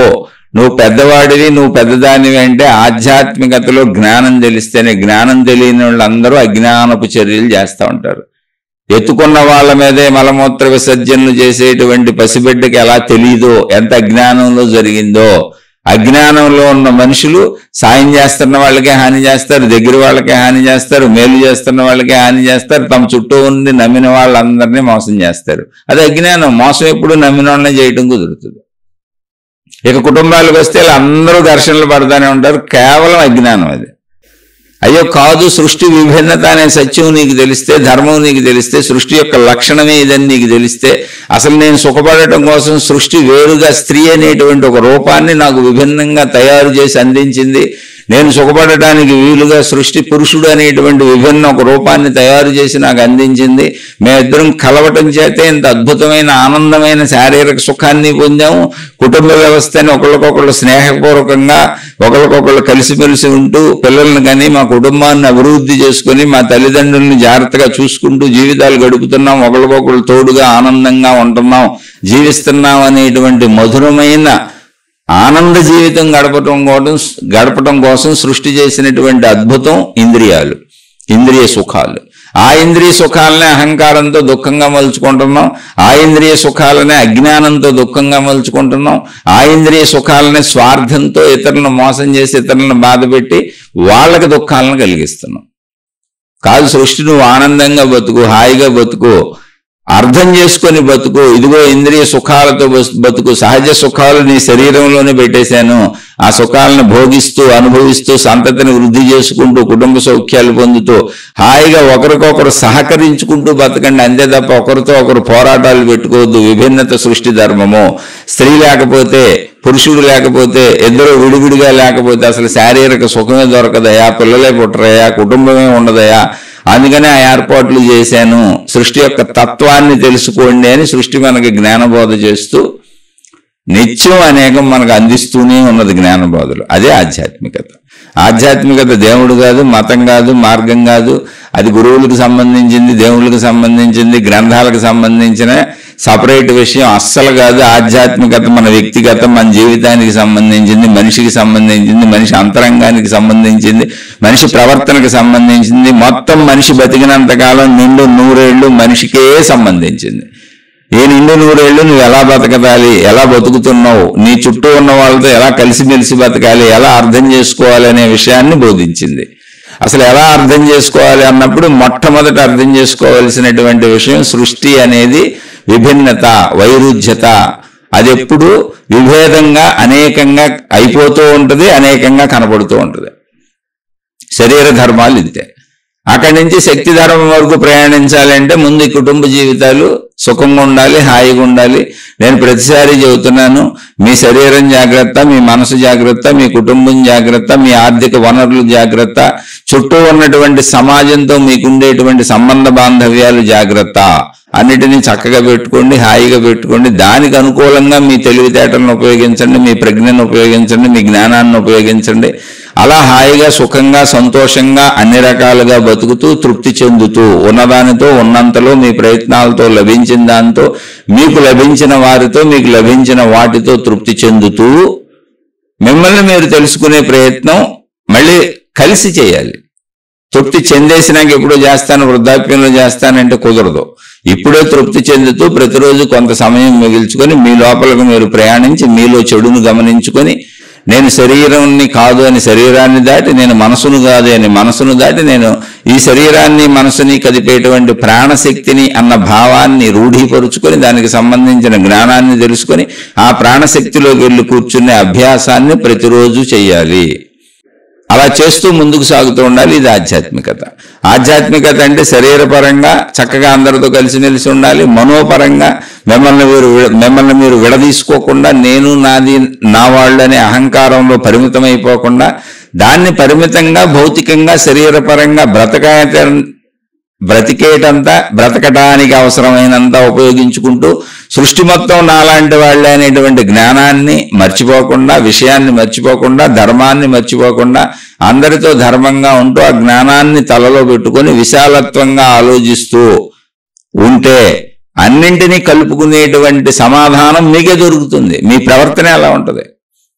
అన్నిటినీ కలుపుకుంటూ వెళ్ళిపోతాం, దోషాలు ఎంచం. ఎందుకని? దోషం కనపడిన చోట ఏమనిపిస్తుంది అంటే తెలియనితనం. వాళ్ళకి అర్థం కాలేదు, నాకు అర్థమైంది. అర్థమైన వాడు మారాలా, అర్థం కాని వాడు మారాలా? జ్ఞానం మారుతుందా, అజ్ఞానం మారుతుందా? ఎప్పుడు అర్థమైన వాడు అర్థం కాని వాడిని అర్థం చేసుకుంటూ ఉంటాడు. అదే ఆధ్యాత్మికత. అందుకని జ్ఞానాన్ని పెంచుకోవటమే అన్ని సమస్యలకి పరిష్కారం. ఇందులో వదిలేయటం, భరించటం అంటే వదిలేయమంటారా, భరించాలా, ఇది ఇంతేనా, లేదా మాట్లాడకుండా ఉండాలా, ఈ 3 పరిష్కారాలు కాదు. నొప్పింపక తానవ్వక. ఇప్పుడు ఈ 3ట్లో ఏది చేసినా అంటే మాట్లాడకుండా ఉన్నాం, వదిలేసాం, మాట్లాడకుండా ఉన్నాం అనుకోండి, ఎలా నడుస్తుంది జీవితం? కాపురం ఎలా నడుస్తుంది? ఇద్దరు మాట్లాడకుండా శత్రువుల్లాగా ఇంట్లో ఎంతకాలం గడుపుతారు? ఎలా గడుస్తుంది? పోనీ భరించాలా, భరిస్తే ఎంతకాలం గడుపుతావు? వదిలేయాలా, వదిలేస్తే అసలు జీవితమే పాడైపోయింది ఇద్దరికి. సమస్య అది కాదు. ఎక్కడ నువ్వు తగ్గాలి, ఎక్కడ అర్థం చేసుకోవాలి, ఎలా కలుపుకోవాలి, అది జ్ఞానం. ఇద్దరు హాయిగా కలిసిమెలిసి సుఖపడుతూ, భార్యాభర్తలు అంటేనే చక్కగా ఇద్దరు కలిసిమెలిసి సుఖపడుతూ ఒకరికొకరు తోడు నీడగా జీవితాంతం కలిసి ఉండేటువంటి వ్యవస్థ అది. ఎవరైనా నిన్ను విడిచిపెట్టి వెళ్ళిపోవచ్చు, కానీ భార్యాభర్తలు విడిచిపోవడానికి లేని ఏర్పాటుని మన పూర్వీకులు చేశారు వివాహ బంధంతో. అప్పుడే భార్య భర్త అనే పేరు వస్తుంది. అందుకని జీవితం చివరి వరకు మరణం అనేదే వీళ్ళని విడదీస్తుంది. అందుకే అన్ని ఆశ్రమాలలో బ్రహ్మచర్యాశ్రమం, వానప్రస్థాశ్రమం, గృహస్థాశ్రమం, సన్యాసాశ్రమం, వీటన్నింటిలో కూడా అత్యద్భుతమైనది గృహస్థాశ్రమము అని చెప్పారు. అంటే గృహస్థాశ్రమం అంటే గృహస్థు జీవితము. గృహస్థే గొప్పవాడు. ఎందుకంటే గృహస్థు లేకపోతే సమాజం లేదు, ముందుకెళ్తే అసలు సమాజం. గృహస్థు లేకపోతే అసలు ఇన్ని పని పాటలు, ఇన్ని తయారు చేసుకోవటాలు, ఇన్ని ఏర్పాటు చేసుకోవటాలు, ఈ కుటుంబ వ్యవస్థ లేకపోతే, మనుషులు లేకపోతే అసలు ఎందుకు మనుషులు పనిచేయటం ఎందుకు? మానవ జీవితాలు ఆగిపోతాయి. గృహస్థు లేకపోతే మానవ జననాలు ముందుకు సాగవు, మానవ చరిత్ర ఆగిపోద్ది అక్కడికి. అన్నింటిలోకి ఉత్తమమైనది గృహస్థు జీవితం. గృహస్థుకు తప్పులు చేయాల్సిన అవసరం ఉండదు, ఎందుకంటే శారీరక కోరికలు తీర్చుకోవడానికి భార్యాభర్త ఉంటారు. మీకు ఉన్నటువంటి తెలివి, ప్రజ్ఞ, అవకాశాలను బట్టి ఏదో ఒకటి మీకు దొరికిన పనులు చేసుకొని వచ్చిన దాంతో సంతృప్తిగా ఉంటూ చక్కగా పిల్లల్ని కానీ మీ పిల్లల్ని పెంచుకుంటూ మీ తల్లిదండ్రులను జాగ్రత్తగా చూసుకుంటూ మీరు చేయవలసిన కర్తవ్యములు చేసుకుంటూ హాయిగా సుఖ సంతోషాలతో సాగండి. సుఖ సంతోషాలు నీ శరీరంలోనే ఉన్నాయి, బయట నుంచి వచ్చే నీ శరీరాన్ని బ్రతికించడానికి తెచ్చుకుంటున్నావు అంతే నువ్వు. అలా ఇద్దరు స్నేహితుల వలె బతకండి, ఒకళ్ళనొకళ్ళు అర్థం చేసుకొని బతకండి. ఒక స్నేహితుడు పొరపాటు ఏదో చేశాడు, ఓకే నా మాట వినాలని ఎందుకు అనుకోవడం. స్నేహితులు ఎప్పుడు ఒకళ్ళ మీద ఒకళ్ళు పెత్తనాలు చేయరు, ఒకళ్ళకొకళ్ళు సహకరించుకుంటారు, అది స్నేహం. ఒకళ్ళ మీద ఒకళ్ళు పెత్తనాలు చేస్తే అది స్నేహం కూడా కాదు.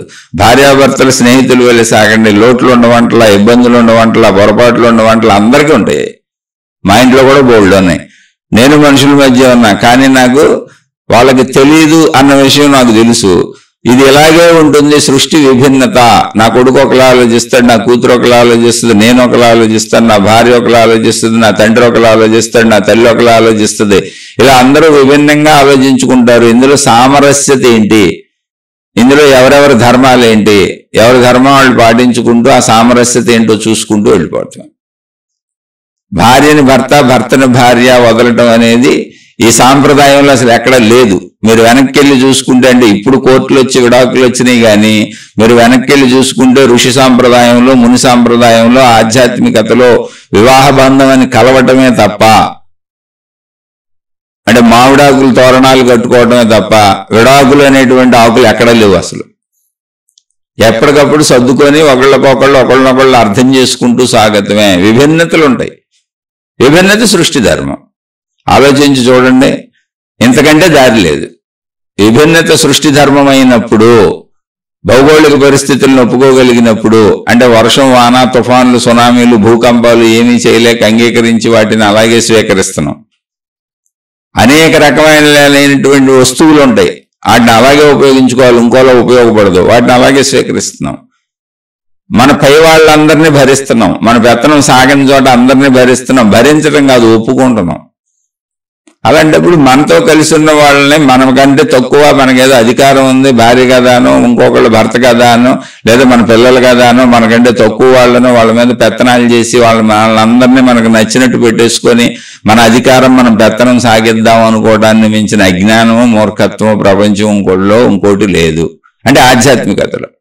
ఇక భౌతికంలో ఎవరు ఇష్టం వచ్చినట్టు వాళ్ళు ఉంటారు, అదంతా భౌతికం. తత్కర్మ ఫలాలను వాళ్ళు అనుభవిస్తూ ఉంటారు. ఆధ్యాత్మికతలో ఒకే ఒక్క విషయం గుర్తుపెట్టుకోండి, విభిన్నత సృష్టి ధర్మము. కాబట్టి నా భార్య అయినా, నా భర్త అయినా, నా కొడుకైనా, నా కూతురైనా, నాకు సంబంధించిన ఏ బంధమైనా, బంధుమిత్రులైనా, మనుషులైనా, బయట వాళ్ళైనా, ఇంట్లో వాళ్ళైనా, ఎవరైనా 100% నాలా ఆలోచించరు, నాలా ఉండరు, నాలా ఉండడానికి అవకాశమే లేదు. సృష్టి అసలు అలా చేయలేదు ఎవరిని. నాలాంటి వాడు ప్రస్తుతం ఇప్పుడు 800 కోట్ల మందిలో నేను ఒక్కడనే ఉంటాను, ఇంకొకడు ఉండడు. సంపూర్ణంగా 100% నాలాంటి వాళ్ళు, నాలాంటి స్త్రీ కానీ, నాలాంటి పురుషుడు కానీ ఇంకోళ్ళు ఉండే అవకాశమే లేదు అనే విషయం మీ మనసులో రూఢిగా ముద్రపడినప్పుడు, అది సృష్టి ధర్మము అనే జ్ఞానం మీకు తెలిసినప్పుడు, మీరు అసలు విభేదించాలని బుద్ధి మీకు పుట్టదు. దాన్ని ఎలా అర్థం చేసుకోవాలి, దాన్ని ఎలా అంగీకరించాలి, దాన్ని ఎలా మనం మలుచుకొని జీవితాన్ని ముందుకు నడుపుకోవాలి అనేది మాత్రమే తెలుస్తుంది. ఎందుకంటే వర్షం వస్తే గొడుగులు తయారు చేసుకున్నాం, ఎండ వస్తే గొడుగులు తయారు చేసుకున్నాం. అలా ప్రతి పరిస్థితులకి మనం ఏసీల నుంచి హీటర్ల వరకు అన్ని తయారు చేసుకున్నాం, ఎన్నో ఉపకరణాలు తయారు చేసుకున్నాం. ఇవన్నీ మన భౌగోళిక పరిస్థితుల్లో, మనం బతికే జీవన విధానంలో ఎటువంటి పరిస్థితులు వచ్చినా మనం బతకడానికి ఇబ్బంది లేకుండా తయారు చేసుకున్నాం, ఇల్లు కట్టుకున్నాం, రకరకాలు చేసుకున్నాం. అలాగే భౌగోళిక పరిస్థితుల్ని మార్చడం కుదరదు కనుక ఇన్ని తయారు చేసుకున్నాం. అలాగే ఇక్కడ కుదురుతుంది, నా కింద వాళ్ళందరినీ తొక్కి నారదీసి నాకు అనుకూలంగా ఉంచుకోవచ్చు అనేటువంటి అజ్ఞానాన్ని పెంచుకోకుండా, మనుషులనే వాళ్లే విభిన్నంగా ఉంటారు, నా కింద వాళ్ళు లేదు, నా పైన వాళ్ళు లేదు, అసలు మనుషులే విభిన్నత, సృష్టి విభిన్నత అని అర్థం చేసుకొని, మనం అనేక వస్తువులు భౌగోళిక పరిస్థితులకు తగ్గట్టు మనం బ్రతకడానికి అనువుగా ఎలా తయారు చేసుకున్నాం, ఇళ్ళు నిర్మించుకొని, అన్నిటి నుంచి రక్షణలకు ఏర్పాట్లు చేసుకొని, అవసరమైన వస్తువులు ఏర్పాటు చేసుకొని, చీకటికి కరెంట్ ఏర్పాటు చేసుకొని, రకరకాలుగా ఎలా చేసుకున్నామో, పరిస్థితులను బట్టి అవి ఎలా మార్చుకుంటున్నామో, పరిస్థితులను బట్టి అవి ఎలా ఉపయోగించుకుంటున్నామో, అలాగే పరిస్థితులను బట్టి సాటి మనిషితో ఎలా ఉండాలి, మనం మారాలా, వాళ్ళకి మారేలా అర్థమయ్యేటి చెప్పాలా, ఆ సన్నివేశాన్ని, ఆ మనిషిని, ఆ గుణం, ఆ స్వభావం కలిగిన మనిషితో ఎలా ప్రవర్తిస్తే, ఎలా ఉంటే, ఎలా అర్థం చేసుకుంటే ఈ విషయం సున్నితంగా చక్కగా కుటుంబ వ్యవహారం నడిచిపోద్ది, జీవితం నడిచిపోద్ది అనేది ఆలోచించాల్సిన అవసరం ఉంది అని ఆధ్యాత్మికతలో మనకు తెలుస్తుంది. దాని ప్రకారం నడుచుకుంటూ వెళ్ళిపోతాం. ఆధ్యాత్మికత వైరుధ్యం కాదు, ఆధ్యాత్మికతలో సృష్టి ఎప్పుడు విభిన్నత అనేది తెలుస్తుంది కనుక ఆధ్యాత్మికత సంగమం, ఆధ్యాత్మికత ఏకత్వం, ఆధ్యాత్మికత కలిసి ఉండటం. విడిపోవటం గొప్పతనమే ఉంది. జ్ఞానం కలిసి ఉండటం, ధర్మం కలిసి ఉండటం, బాధ్యతలు నిర్వర్తించటం, దీన్ని బోధించడానికి అనేక గ్రంథాలు వచ్చినాయి. అంతే తప్ప ఆధ్యాత్మికత అంటే మనది కాదు, అదేదో దేవుళ్ళకి సంబంధించింది, మతాలకు సంబంధించింది, సాధువులకు సంబంధించింది, సన్యాసులకు సంబంధించింది, మహాత్ములకు సంబంధించింది అని అనుకోబాకండి. ఆధ్యాత్మికత అంటే మనుషులకు సంబంధించింది, మనకు సంబంధించింది, మన జీవితం, నేను, నా భార్య, నా తల్లిదండ్రులు, నా పిల్లలు, నా కుటుంబం, నా బంధుమిత్రులు, సకుటుంబ సపరివార సమేతంగా నేను చనిపోయే వరకు జీవించే జీవితం ఎలా జీవించాలి అన్నదే ఆధ్యాత్మికత. నేను ఎలా జీవించాలో చెప్పేదే జ్ఞానం. అదే ఆధ్యాత్మికత, అదే జ్ఞానం, అదే సత్యం, అదే ధర్మం. ఆ తర్వాత చిట్ట చివరిది నేను అనంత ఆత్మశక్తి, నేను తెలుసుకునేటువంటి జ్ఞాన గ్రహణ శక్తి, అది చిట్ట చివరిది. ఒకవేళ నేను ముందే తెలుసుకున్నా కూడా దాన్ని నేను జీవించే విధానం మారదు. శ్రీరామచంద్రులు వారు జీవించారని చెప్పాక ఎంతో మంది జీవించారు. ఉదాహరణ అది కూడా చెప్పాను. గౌతమ బుద్ధుడిది చెప్పాక ఎంతో మంది ఉన్నారు అలా జీవించిన వాళ్ళు. మహాత్ములు, ఋషులు, మునులు, యోగులు, తపస్సంపన్నులు అందరూ కూడా సకుటుంబ సపరివార సమేతంగా భార్య, భర్త, పిల్లలు, కుటుంబాలతోనే జీవించి అలా పిలువబడ్డారు. ఋషులు, యోగులు, మునులు, తపస్సంపన్నులు అన్నవాళ్ళు పురుషులే ఉన్నారు అనుకోబాకండి, స్త్రీలు కూడా ఉన్నారు. స్త్రీ పురుషులు ఇరువురు ఉన్నారు. అయితే సాంప్రదాయాలు మారుతూ మారుతూ ప్రపంచం ఎంత ముందుకు వచ్చినాక ఇప్పుడు మనం ఋషులు, మునులు, యోగులు, తపస్సంపన్నులు అని పిలవట్లేదు. అది పాతకాల పిలుపులు. ఇప్పుడేదో పేర్లు మారినాయి, అలా నడుస్తుంది. ఏదైనా ఆధ్యాత్మికత అంటే అర్థం చేసుకోవటం, కలిసిపోవటం, కలిసి ఉండటం, ఏకత్వము. భిన్నత్వంలో ఏకత్వమే ఆధ్యాత్మికత. ఓ భిన్నత్వం ఎప్పుడు కనపడతానే ఉంటుంది, సాగుతానే ఉంటుంది. దాన్ని ఏకత్వంలో ఎలా నడుపుకెళ్ళాలి అనేటువంటి జీవన విధానమే ఆధ్యాత్మికత. ఆలోచించి చూడండి. అర్థం కాకపోతే మళ్ళీ తప్పకుండా ప్రశ్న వేయండి. ఎన్నిసార్లైనా చెప్పుకుందాం, ఎన్ని ఉదాహరణలతో అయినా చెబుతాను. మీకు అర్థం కాకపోతే మళ్ళీ చెబుతాను. మళ్ళీ కొత్త కొత్త ఉదాహరణలతో కొత్తగా చెప్పుకునే ప్రయత్నం చేద్దాం. అర్థమైతే ఆచరించుకుంటూ వెళ్ళిపోండి. ఇది ఆధ్యాత్మిక చదువు.